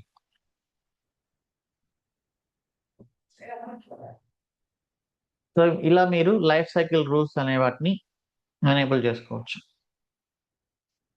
రైట్? సో ఇది లైఫ్ సైకిల్ రూల్స్.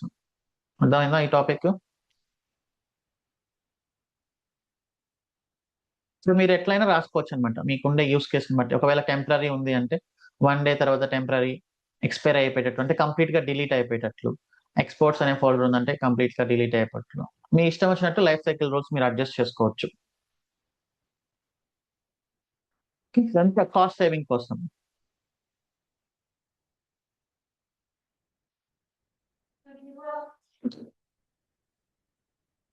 సో ఇది ఈ మ్యాటర్ నేను ఎక్స్ప్లెయిన్ చేసినంత ఇదే అనమాట. So this is life cycle rules, version capping, everything. And then replication, ఇది చాలా ఇంపార్టెంట్. Cross region replication. మనం AWS S3 ఏంటి, రీజనల్ కదా. S3 stores data regional. Okay, ఒకవేళ ఒక రీజియన్ డౌన్ అయింది అనుకోండి, డిజాస్టర్ రికవరీ అంటే ఏంటి, ఒక రీజియన్ డౌన్ అయింది అంటే మనం ఇమీడియట్ గా ఇంకొక రీజియన్ లోకి మూవ్ చేయాలి. ఇప్పుడు మీరు US ఈస్ట్ 1 లో పెట్టారు మీ S3 బకెట్, రీజియన్ డౌన్ అయింది, మీరు US ఈస్ట్ 2 లోకి మీకు వెళ్ళాలి. మీరు ఎలా యాక్సెస్ చేస్తారు? అసలు S3 bucket it's not accessible, ఎందుకంటే ఎంటైర్ రీజియన్ డౌన్ అయింది కాబట్టి.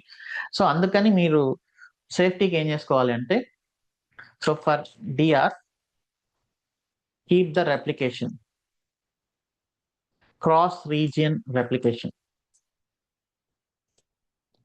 క్రాస్ రీజియన్ రెప్లికేషన్ అనేది మీరు క్రియేట్ చేసుకోవాలి. క్రాస్ రీజియన్ రెప్లికేషన్ అంటే మీరు బకెట్ ని ఇంకొక రీజియన్ లో క్రియేట్ చేసుకోవాలి.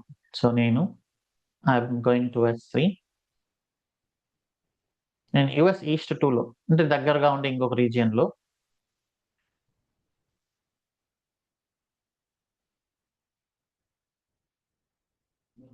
క్రియేట్ బకెట్, ఒక బకెట్ క్రియేట్ చేసుకుంటున్నా. General purpose join DevOps. You can see it is US East 2.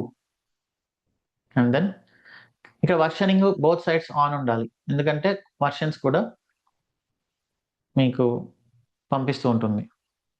So this is cross region replication.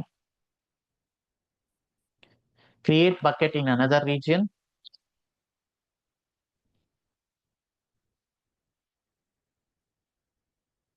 Versioning should be on in both source and destination bucket. Okay, మనం ఎలాగో source bucket లో on చేసాము, రెండిట్లో మీరు version on చేయాలి. Version on చేసిన తర్వాత create bucket, and then you come here, you click on replication rules, create replication rule,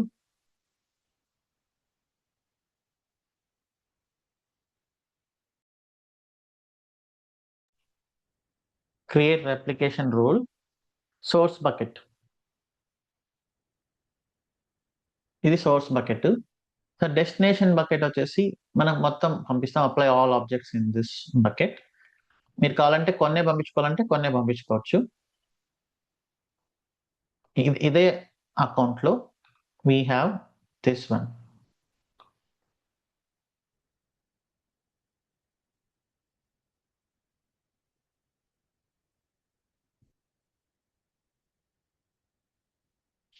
versioning on అయిందిగా, ప్రాపర్టీస్ చూడండి, bucket versioning is enabled. Retry.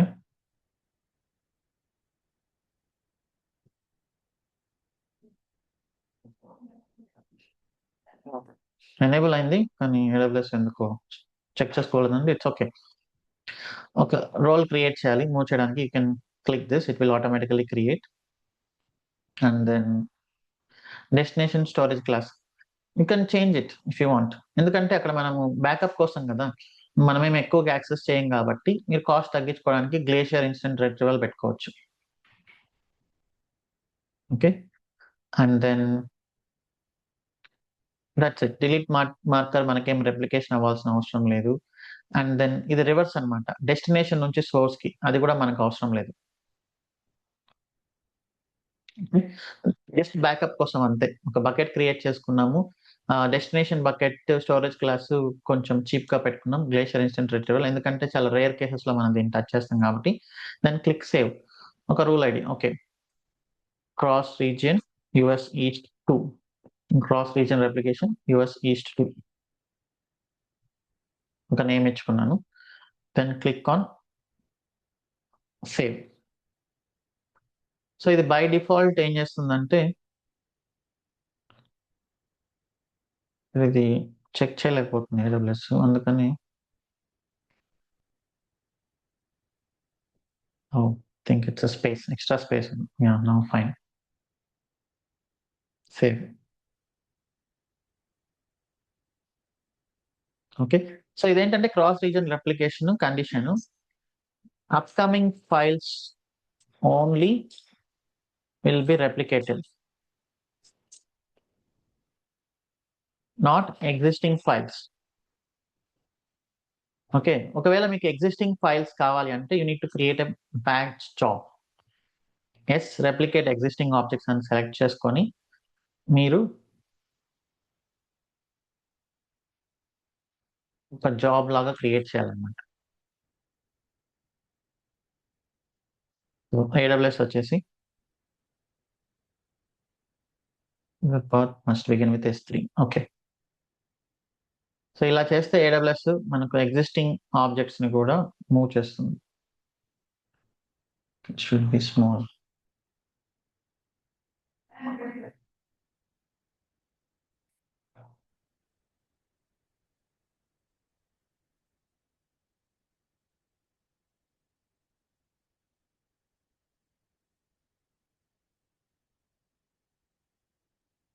And నా యూ కెన్ చెక్ హియర్, మనకు చేస్తుంటాయి objects.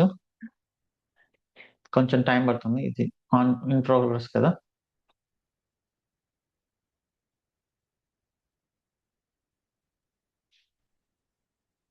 Okay,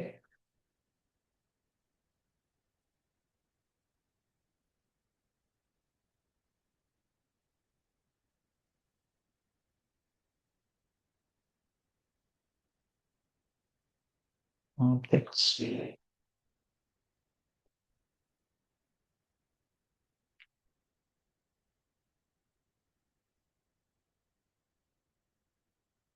రెండు objects ఉన్నాయి. Okay, మనకు వచ్చేసాయి చూడండి యూఎస్ ఈస్ట్ 2లోకి. అంటే ప్రెసెంట్ కూడా మనకు వచ్చేస్తాయి, మీరు ఒక జాబ్ క్రియేట్ చేస్తే. ఇప్పుడు నేను ఇక ఈ బకెట్ లోకి ఏది అప్లోడ్ చేసినా maybe with in 1 or 2 minutes you will get it. Okay, so for example ఇది ఈ ఫైల్ అప్లోడ్ చేస్తున్నాను యూఎస్ ఈస్ట్ 1 బకెట్ లోకి.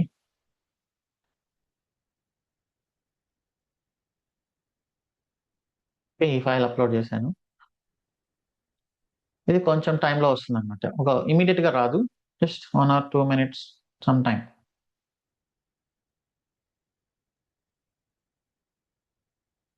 So replicas will not be done immediately.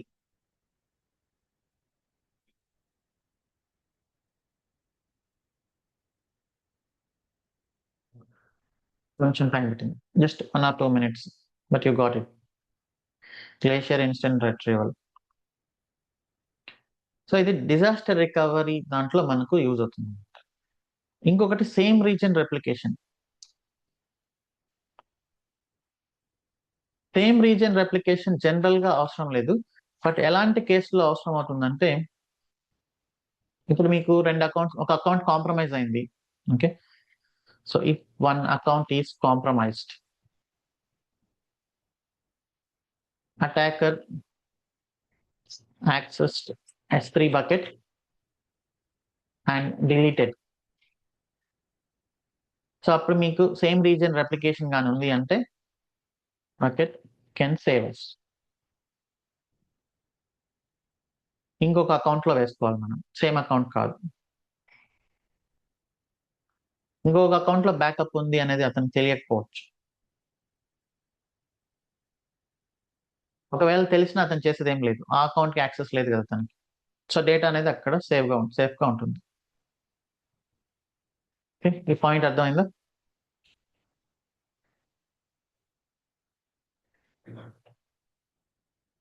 Yeah, so ఇది cross region replication and same region replication. Terraform state మీరు secure గా ఉంచాలి అనుకున్నప్పుడు అవసరం లేదు, క్రాస్ రీజన్ రెప్లికేషన్ అవసరం లేదు, మనకు వర్షనింగ్ ఉంది కాబట్టి వర్షనింగ్ అనేది మనల్ని సేవ్ చేస్తుంది.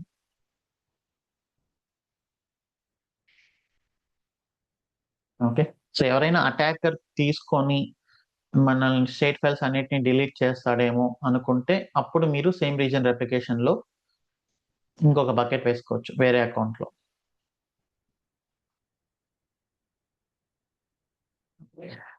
Next important thing security. సెక్యూరిటీకి వచ్చినప్పుడు మనం ఆబ్జెక్ట్స్ అప్లోడ్ చేస్తున్నాం, సెక్యూర్ గా ఉండాలి. యాక్సెస్ అనేది మీరు క్రియేట్ చేసేటప్పుడు you can check block public access అనేది ఆన్ ఉంటుంది, అంటే ఎవరు దీనిని యాక్సెస్ చేయలేదు. పర్మిషన్స్ లో you can see block all public access on, అంటే ఎవరు దీనిని యాక్సెస్ చేయలేదు. ఇక్కడ 2 types ఆఫ్ యాక్సెస్ పాలసీస్ ఉంటాయి. ఒకటి ఐఆమ్ పాలసీ అండ్ దెన్ ఇంకోటి bucket policy. By default block public access is on.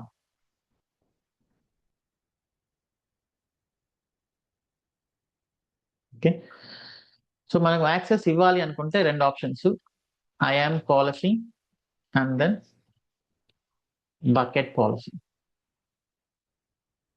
Okay, so IAM policy ఇచ్చి చూద్దాం.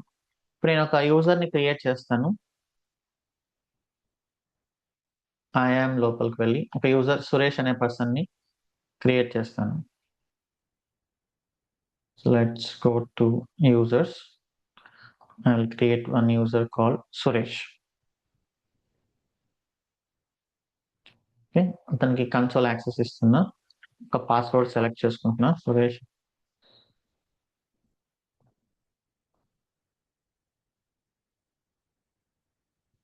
యూజర్ని క్రియేట్ చేశాను. ఇప్పుడు ఇతనికి నేను యాక్సెస్ ఇవ్వాలి. యాక్సెస్ ఇవ్వాలి అంటే అతనికి ఒక పాలసీ క్రియేట్ చేయాలి.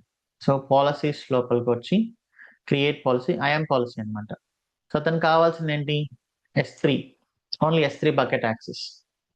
S3 బకెట్లో అతను కన్సోల్ లోపలికి వెళ్ళి చూడాలంటే, so let me first login with that user. So I'm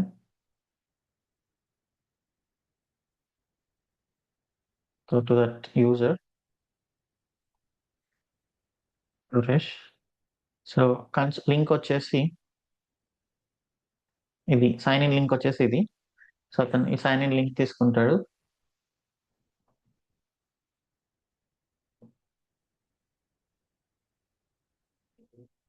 login అవుతాడు Suresh.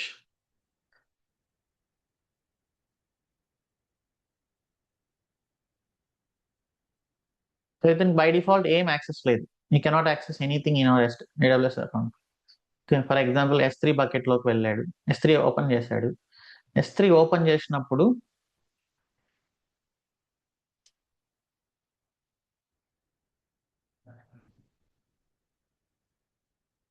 you can see here he cannot access any buckets. So ఇతనికి ఎలాంటి పర్మిషన్ లేదు. మీరు ఒక బకెట్ కి పర్మిషన్ ఇవ్వాలి అంటే అసలు ఫస్ట్ ఇతని బకెట్స్ ని లిస్ట్ చేయగలగాలి ఏమేమి ఉన్నాయా అనేది. సో ఇక్కడ పాలసీ సెలెక్ట్ చేసుకునేటప్పుడు list all my buckets. Okay, నేను వన్ బై వన్ చేస్తాను చూడండి.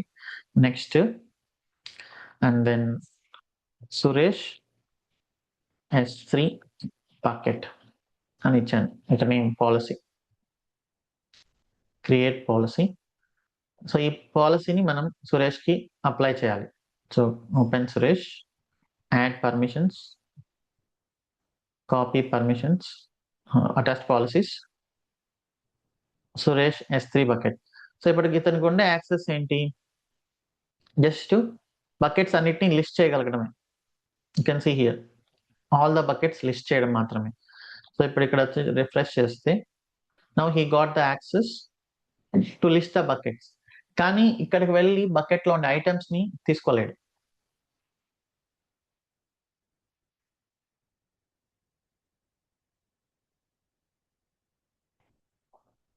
ఓకే, మళ్ళీ ఇప్పుడు మీరు దీనికి సపరేట్ గా యాక్సెస్ ఇవ్వాలి. సో ఇప్పుడు క్లిక్ ఎడిట్,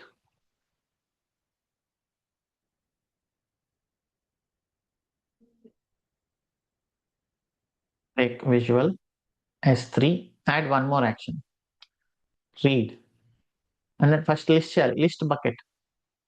ఇప్పుడు లిస్ట్ ఆల్ బకెట్స్ అంటే అన్ని బకెట్స్ ఏమున్నాయని చూడడం. లిస్ట్ బకెట్ అంటే ఒక బకెట్ లో పర్టికులర్ గా ఏమేమి ఉన్నాయని చూడడం. సో ఇది యాడ్ చేస్తున్నా. ఏ రిసోర్స్ అనేది మీరు ఇవ్వాలి, ఏ బకెట్ అనేది ఇవ్వాలి ఇక్కడ. సో ఈ బకెట్ ఇస్తున్నా, US East 1 అని ఇస్తాను. స్పెసిఫిక్ గా add bucket ARM US East 1.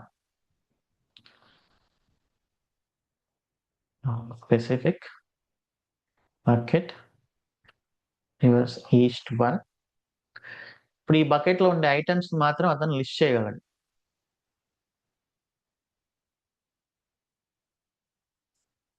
Now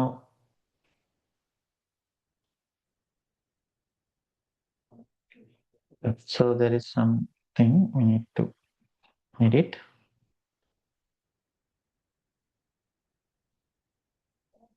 okay, save అయినట్లేదు. List all my buckets.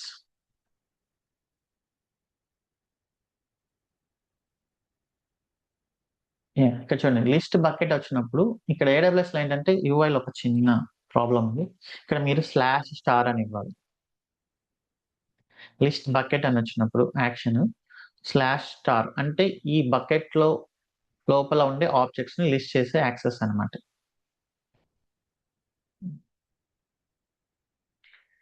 And now you see he has list all the buckets, and within the bucket he has list bucket అంటే లోపల ఉండే objects ని list చేయగలరు.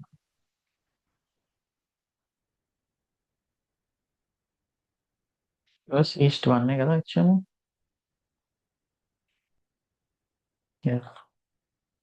Get the access.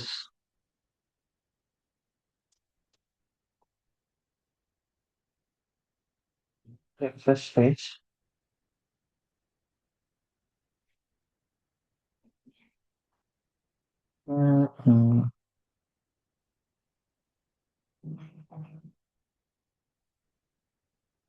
దాంతో పాటు ఇంకొకటి add చేయాలనుకుంటున్నా. So that is get object.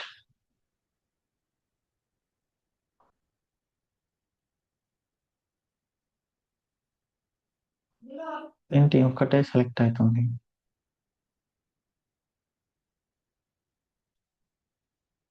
and then get object.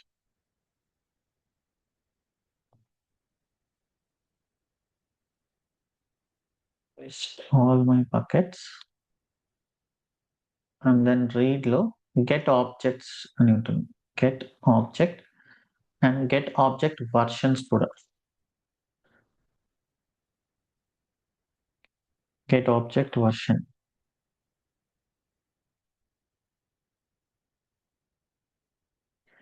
So ఈ పర్మిషన్స్ ఇవ్వాలి. Save changes.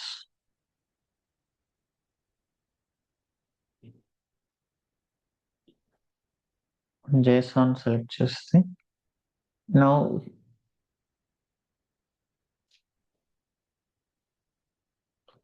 సో ఈ బకెట్ లోపల అతనికి get object, list bucket, get object version so అన్నీ ఉన్నాయి. జస్ట్ చెక్ హియర్ ప్రాసెస్ అయిందా లేదనేది.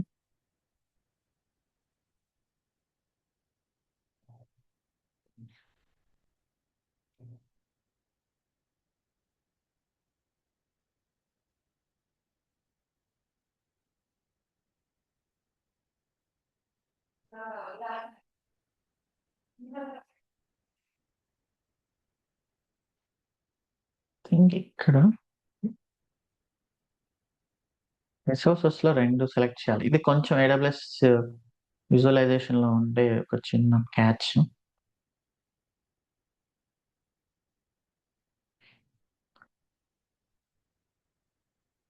ఇలా ఇవ్వాల్సి వస్తుంది.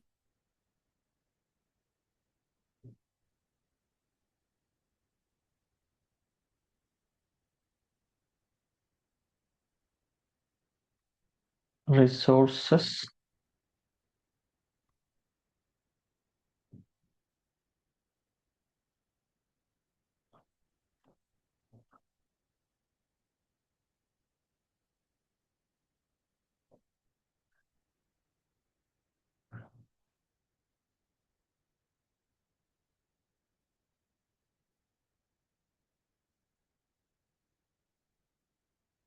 సో ఇలా ఇవ్వాల్సి వస్తుంది. Now he can. సో నేను ఇది స్టోర్ చేస్తాను ఇక్కడ డాక్యుమెంటేషన్ లో. ఇలా 2 ఇవ్వాలన్నమాట. Okay, now he can access.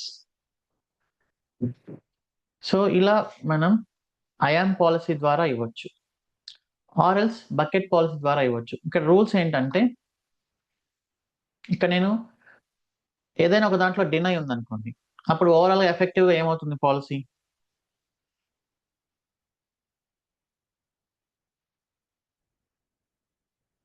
So deny in either IAM policy or bucket policy. Effect వచ్చేసి deny. Okay, allow in either one but no deny at all. ఇప్పుడు effect policy ఏమవుతుంది?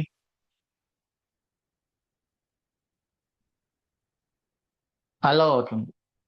ఓకే, సో ఇది ఒకసారి test చేద్దాం. మీరు సురేష్కి ఏమో allow చేసే access ఇచ్చారు, బట్ నేను బకెట్లోకి వెళ్ళి డినై చేసే యాక్సెస్ ఇచ్చాను అనుకుందాం.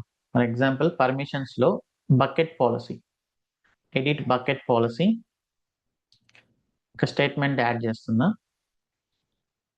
డినై రమేష్ అని. ఓకే, ప్రిన్సిపల్ వచ్చేసి ఓన్లీ ఏడబ్ల్యూఎస్కి, రమేష్కి డినై లాగా. ఏడబ్ల్యూఎస్ ప్రిన్సిపల్ అంటే user name, Ramesh user name add చేస్తా, sorry Suresh user name add చేస్తున్నా. Effect deny. Okay, so resource వచ్చేసి, so I will keep this.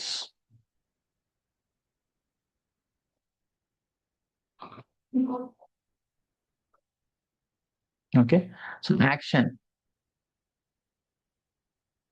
S3 get object.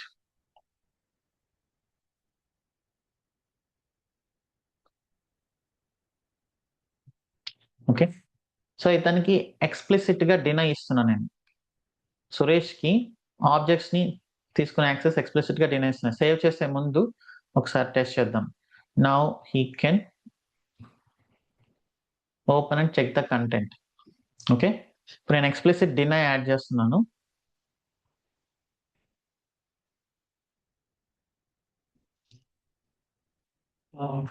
Expected error, policy has invalid resource. Okay, ఇది తీసేద్దాం.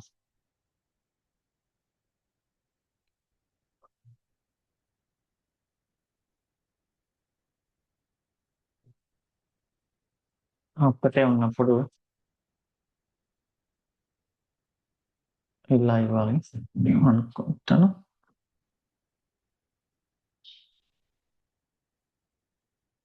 ఏదైనా wrong ఉందా ఇక్కడ?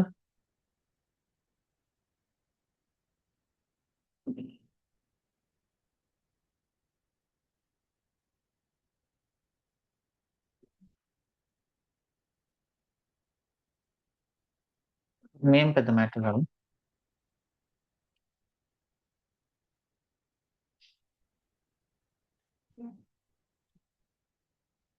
use service S3 get object. Okay, and then resource, all resources.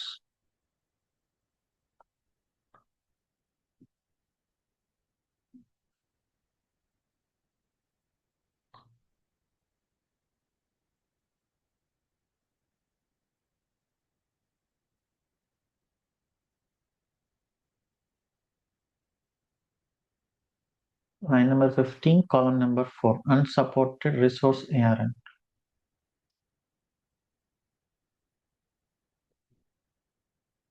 Unsupported resource ARN.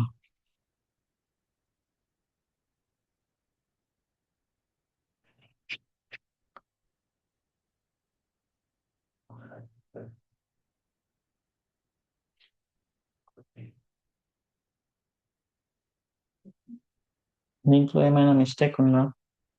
లేదు కదా.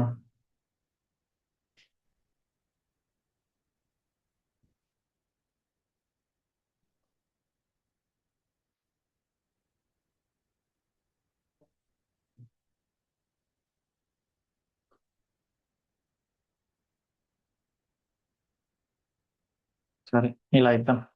ఇది కొంచెం కన్ఫ్యూజన్ గానే ఉంటుంది. అప్పుడు స్లాష్, ఇది కూడా ఇన్వాలిడ్ రిసోర్స్. ఏంటి ఇక్కడ ఇన్వాలిడ్ రిసోర్స్?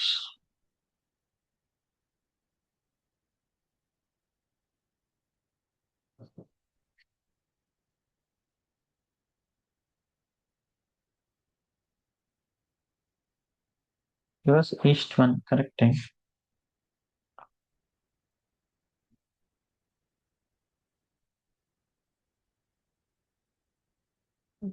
సో ఇది కూడా సింగిల్ గా ఉంది కాబట్టి ఇది కూడా కరెక్టే.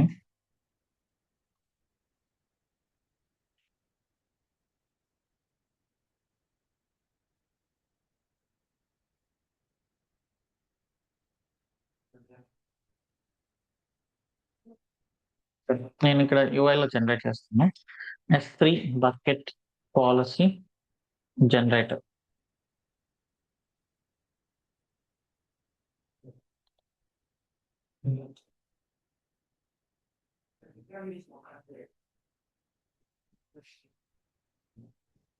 It's not IAM policy, it's S3 bucket policy. Action deny. Principal వచ్చేసి ఇది. And then actions. Get object. And then specific resource చేయాలని వచ్చేసి ఇది.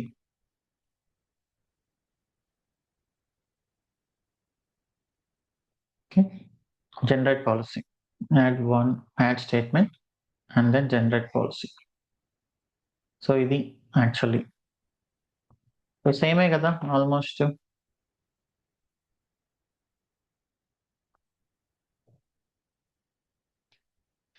Effect deny principal.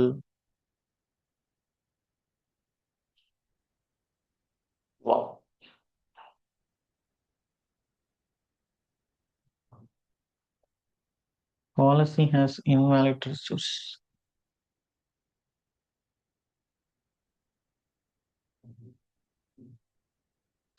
/start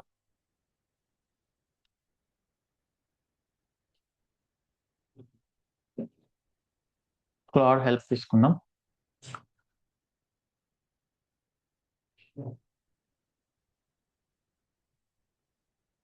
Save invalid bucket policy, invalid resource.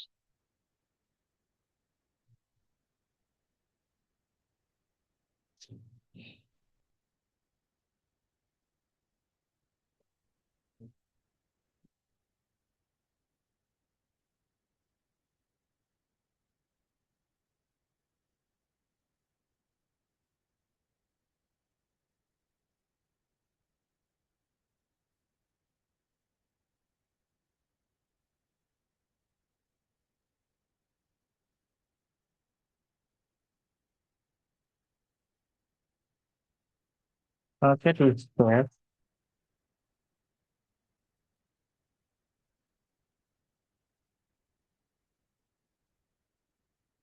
Resource name లో ఏంటి problem? కరెక్టే కదా resource name.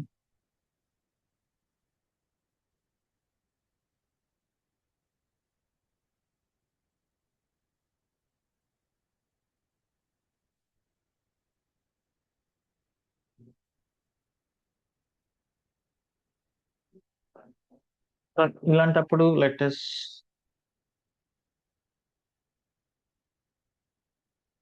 Clear through command line. Policy dot JSON అని ఇస్తాను ఇక్కడ.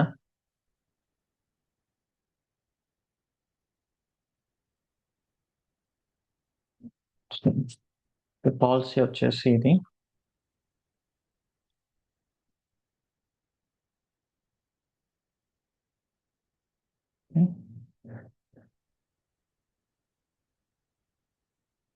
bucket policy dot JSON, and then we can give the command line.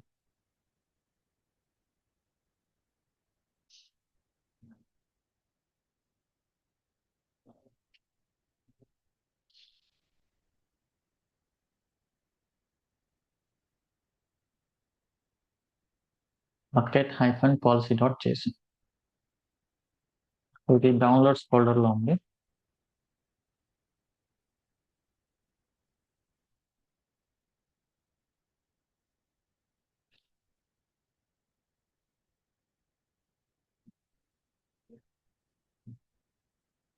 ఏంటో మరి UI లో ఎందుకు వచ్చిన problem we don't know.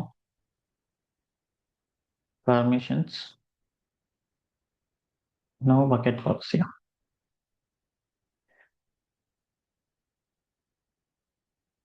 So ఇది US east 2, US east 1 permissions.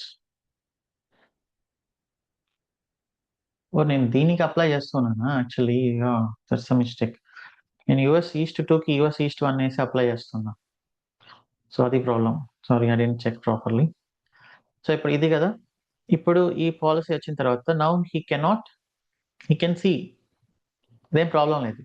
But he cannot get the object. Get the object అంటే he cannot read it. Okay, so మీరు IAM policy ద్వారా అయినా పర్మిషన్స్ ఇవ్వచ్చు, బకెట్ పాలసీ ద్వారా అయినా పర్మిషన్స్ ఇవ్వచ్చు, deny కూడా చేయొచ్చు. ఈ రెండిట్లో ఏ ఒక్కటి డినై అయినా కూడా అది డినై అనమాట. చాలా గ్రాన్యువల్ లెవెల్ పర్మిషన్స్ ఉన్నాయి ఇక్కడ మనకు. Okay, so I think session కొంచెం డీప్గా వెళ్ళిపోయింది, ఇంకా కొన్ని ఉన్నాయి, మనం ఇంకొక సెషన్లో చూడడం బెటర్. తర్వాత pre signed domain, MFI delete, ఇది కొంచెం లెంతీ, చాలా యూస్ఫుల్ కూడా. And finally static website hosting. So ఇక ఇంకేమున్నాయి? ప్రీ సైన్డ్ యూఆర్ఎల్స్, ఇది సింపుల్ కాన్సెప్టే. ఏసీఎల్ అనేది నాట్ రికమెండెడ్. ఇప్పుడు మీరు ఎవరికైనా ఒక యాక్సెస్ ఇవ్వాలి అనుకోండి, temporary access, simply you have pre signed URL.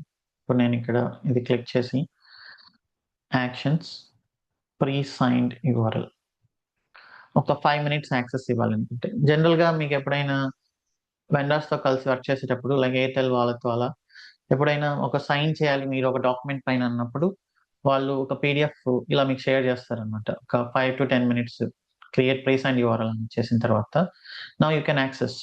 మీరు దేంట్లో నుంచి అయినా యాక్సెస్ చేయొచ్చు. దీనికి ఏమి పర్మిషన్స్ ఇవ్వాల్సిన అవసరం లేదు, everything is in URL. So pre signed URLs,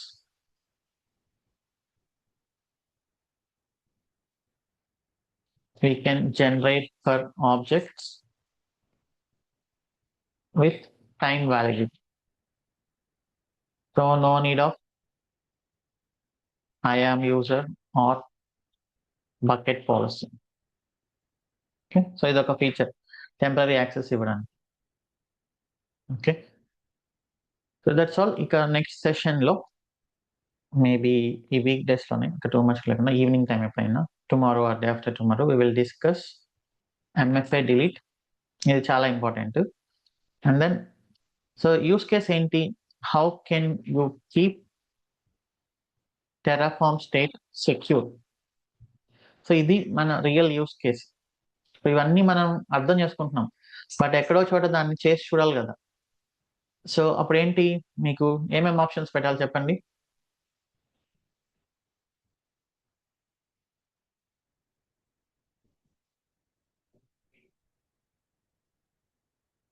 first versioning on చేయాలి.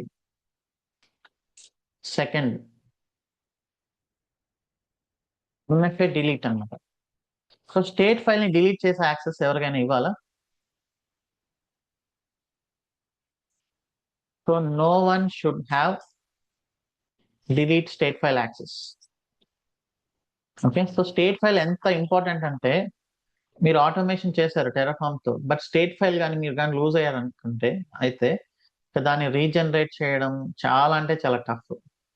సో అసలు డిలీట్ చేసే యాక్సెస్ తీసి పడేస్తే సరిపోతుంది కదా, ఎవరు దాన్ని డిలీట్ చేయలేరు. And then block public access is always on. And then IAM policy, ఎవరు స్టేట్ ఫైల్ ని రాయాలి?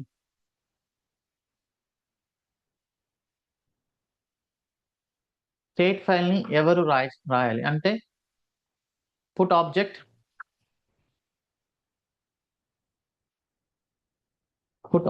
వర్షన్, ఎవరు దీనిని చేయగలగాలి? ఓన్లీ టెరాఫామ్ మాత్రమే. టెరాఫామ్ మీరు ఏదైతే ఇన్స్టెన్స్ లో అటాచ్ చేసింటారో, so EC2 Terraform work station role. So అది మాత్రమే దీనిని ఆబ్జెక్ట్ ని పుట్ చేయడం, ఆబ్జెక్ట్ ని వర్షన్ చేయడం, అండ్ దెన్ గెట్ కూడా. Get object and then get object version. ఇంకా రిమైనింగ్ టీమ్ మెంబర్స్ కి పుట్ వర్షన్ ఇవ్వాలా వద్దా, పుట్ యాక్సెస్ వర్షన్ ఇవ్వాలా వద్దా? మనకి డెవాప్స్ టీమ్ ఉంటుంది. డెవాప్స్ టీమ్ కి పుట్ ఆబ్జెక్ట్ వర్షన్ యాక్సెస్ ఇవ్వాలా వద్దా? Consider it is highly secure. No. వాళ్ళు ఎందుకు పుట్ చేయాలి? వాళ్ళు ఏదైనా అవసరం అయితే జస్ట్ రీడ్ చేయాలంతే. గెట్ ఆబ్జెక్ట్ వర్షన్ అంతే. సో డిలీట్ చేసే access MFA delete is only with root account. మీరు డిలీట్ చేయాలనుకుంటే అది ఇంపాసిబుల్. అడ్మినిస్ట్రేటర్ యాక్సెస్ ఉన్నా కూడా మీరు డిలీట్ చేయలేరు. ఎవరైతే రూట్ అకౌంట్ యాక్సెస్ ఉంటుందో వాళ్ళు మాత్రమే డిలీట్ చేయగలరు. సో ఇక మరి ఇంకా 100% సెక్యూరా మనది? మీరేమైనా అకౌంట్ కాంప్రమైజ్ అవుతుంది అనుకుంటే you can have same region replication.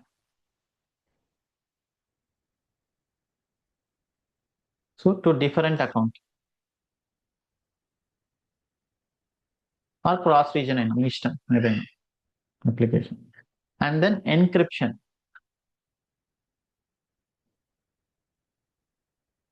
at rest, encryption at transfer. Okay. So ఇది ఎక్కడి నుంచి ఇవ్వచ్చు అంటే ఈ access only bucket policy access అన్నమాట ఇది.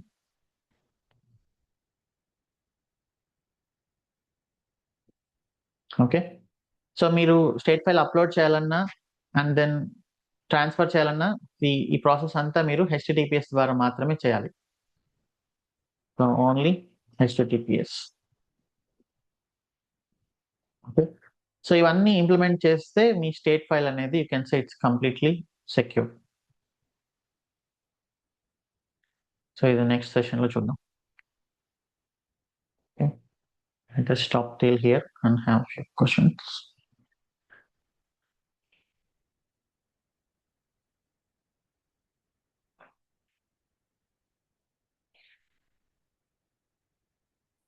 సంతోష్. సో ఇది యూట్యూబ్లోకి అప్లోడ్ చేస్తాము mostly by evening.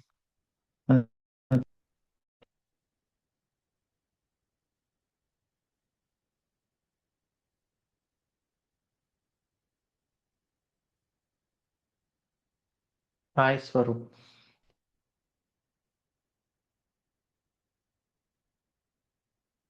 Hello. Ya hi. Hi అన్న. ఇది క్రాస్ రీజియన్ ఇది ఉంది కదన్నా. యాక్చువల్లీ అక్కడ అంటే ఒకటే రీజియన్ లో అంటే ఇలా వస్తుంది, అర్థం కాలేదు సరిగ్గా. ఒకటే రీజన్ లో ఇంకొక బకెట్ అంతే. ఓకే ఓకే అన్న, ఇంకొకటి ఇక్కడ మీరు క్రియేట్ చేస్తారు. చెప్పండి. ఓకే. అవైలబిలిటీ జోన్స్ అన్నారు కదా. అంటే అవైలబిలిటీ జోన్స్ అంటే ఇప్పుడు ఒక డేటా సెంటర్ లో అంటే మల్టిపుల్ డేటా సెంటర్స్ లో ఉంటుందా అది? అంటే ఒకటి పైన చెప్పారు కదా రీజియన్ లో అవైలబిలిటీ జోన్స్. హైదరాబాద్ రీజియన్ లో నార్త్ హైదరాబాద్ ఒక అవైలబిలిటీ జోన్, సౌత్ హైదరాబాద్ ఒక availability zone. Okay okay okay okay yeah that's all. Thank you అన్న. Ram Reddy. Yeah hi Shiva. Hi Ram Reddy. First of all thanks అండి. మీరు ఇంత బిజీలో ఉండి కూడా మా కోసం ఇది S3 వీడియో చేస్తారు. Most welcome. చాలా రోజుల నుంచి అనుకుంటున్నా ఇంకా లైవ్ లో చెప్పిద్దాం. అంటే వేరే సిరీస్ లో ఏమైనా ప్లాన్ చేస్తున్నారండి? ఇది ఒకటే అంటే ఇట్లానే ఇంకా వెబినార్స్ ఏమైనా కొన్ని టాపిక్స్ పైన సెలెక్ట్ చేసుకొని క్లౌడ్ ట్రయల్ అనుకుంటున్నా. అలా సెక్యూరిటీ కొన్ని, ఎక్స్ట్రా సర్వీసెస్ కొన్ని. ఓకే అండి. ఇప్పుడు ఫస్ట్ మీరు స్టోరేజ్ కంపేర్ చేశారు కదా, EBS కి, FS కి, S3 కి. ఇప్పుడు S3 లో కూడా కొత్త ఫీచర్ వచ్చింది కదా, S3 file storage, file system అని. S3 మనం మౌంట్ చేసుకోవచ్చు. అదే S3 కూడా మనం అదే ఇన్స్టెన్స్ కి అటాచ్ ఇన్స్టెన్స్ కి మౌంట్ చేసుకోవచ్చు ఆర్ ఎల్స్ మీరు డైరెక్ట్ అవసరం కూడా లేదు. కానీ EBS EFS అయితే మ్యాండేటరీగా మౌంట్ చేయాలి కదా. సో S3 అనేది it's optional, you can mount. Okay అండి. అంతే అండి. అది 124 లైన్లో టైప్ ఉందండి అంతే. By in default in okay is on. Okay. Thank you. Okay అండి. That's it from my end. Thank you అండి. ఓకే అండి. సూర్య తేజ. హాయ్ శివ గారు. ఇలా యా హాయ్ ఇది అండి.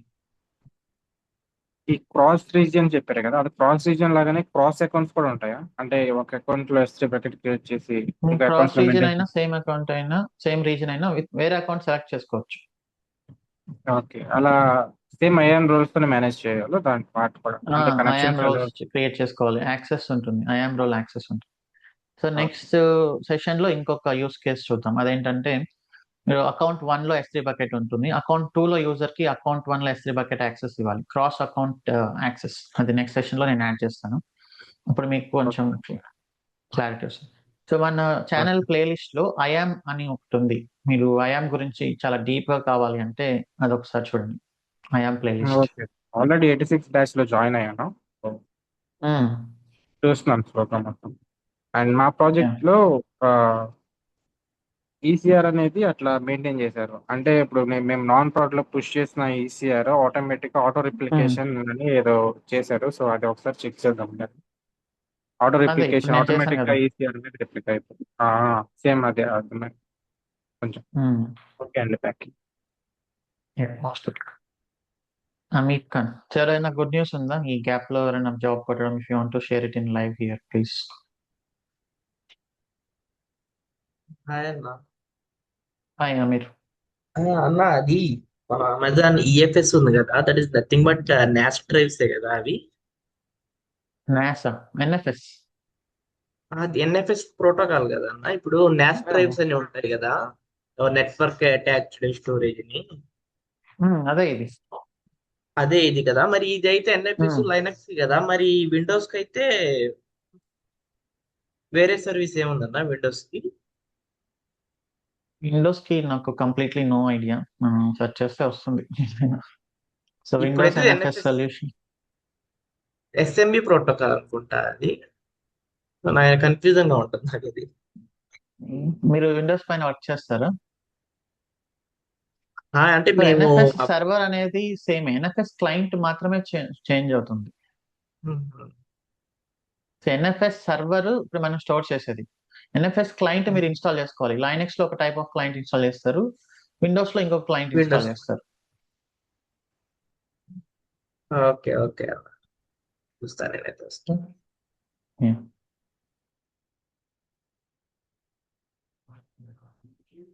And then who's this? Usharan, Usha Kumar.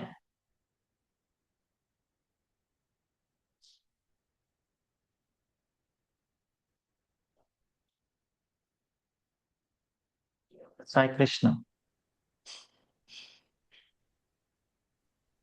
Hi Shiv గారు, గుడ్ ఆఫ్టర్నూన్ అండి. Hi, good afternoon.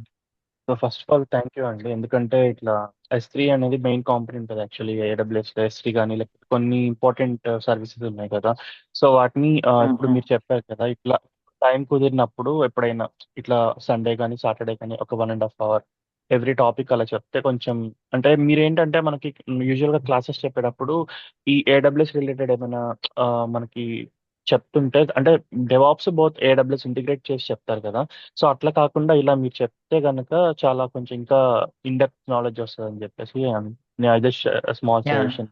yeah, definitely ఇంకా ఫ్రీక్వెంట్ గానే ప్లాన్ చేద్దాం. యాహ్! కొన్ని అట్లీస్ట్ అంటే మన AWS రోబో షాప్ లో కవర్ కానీ యూస్ కేసెస్ ఏమైనా ఉంటే అవి ఇక్కడ చేద్దాం. యాహ్! దట్ థింగ్ అండి.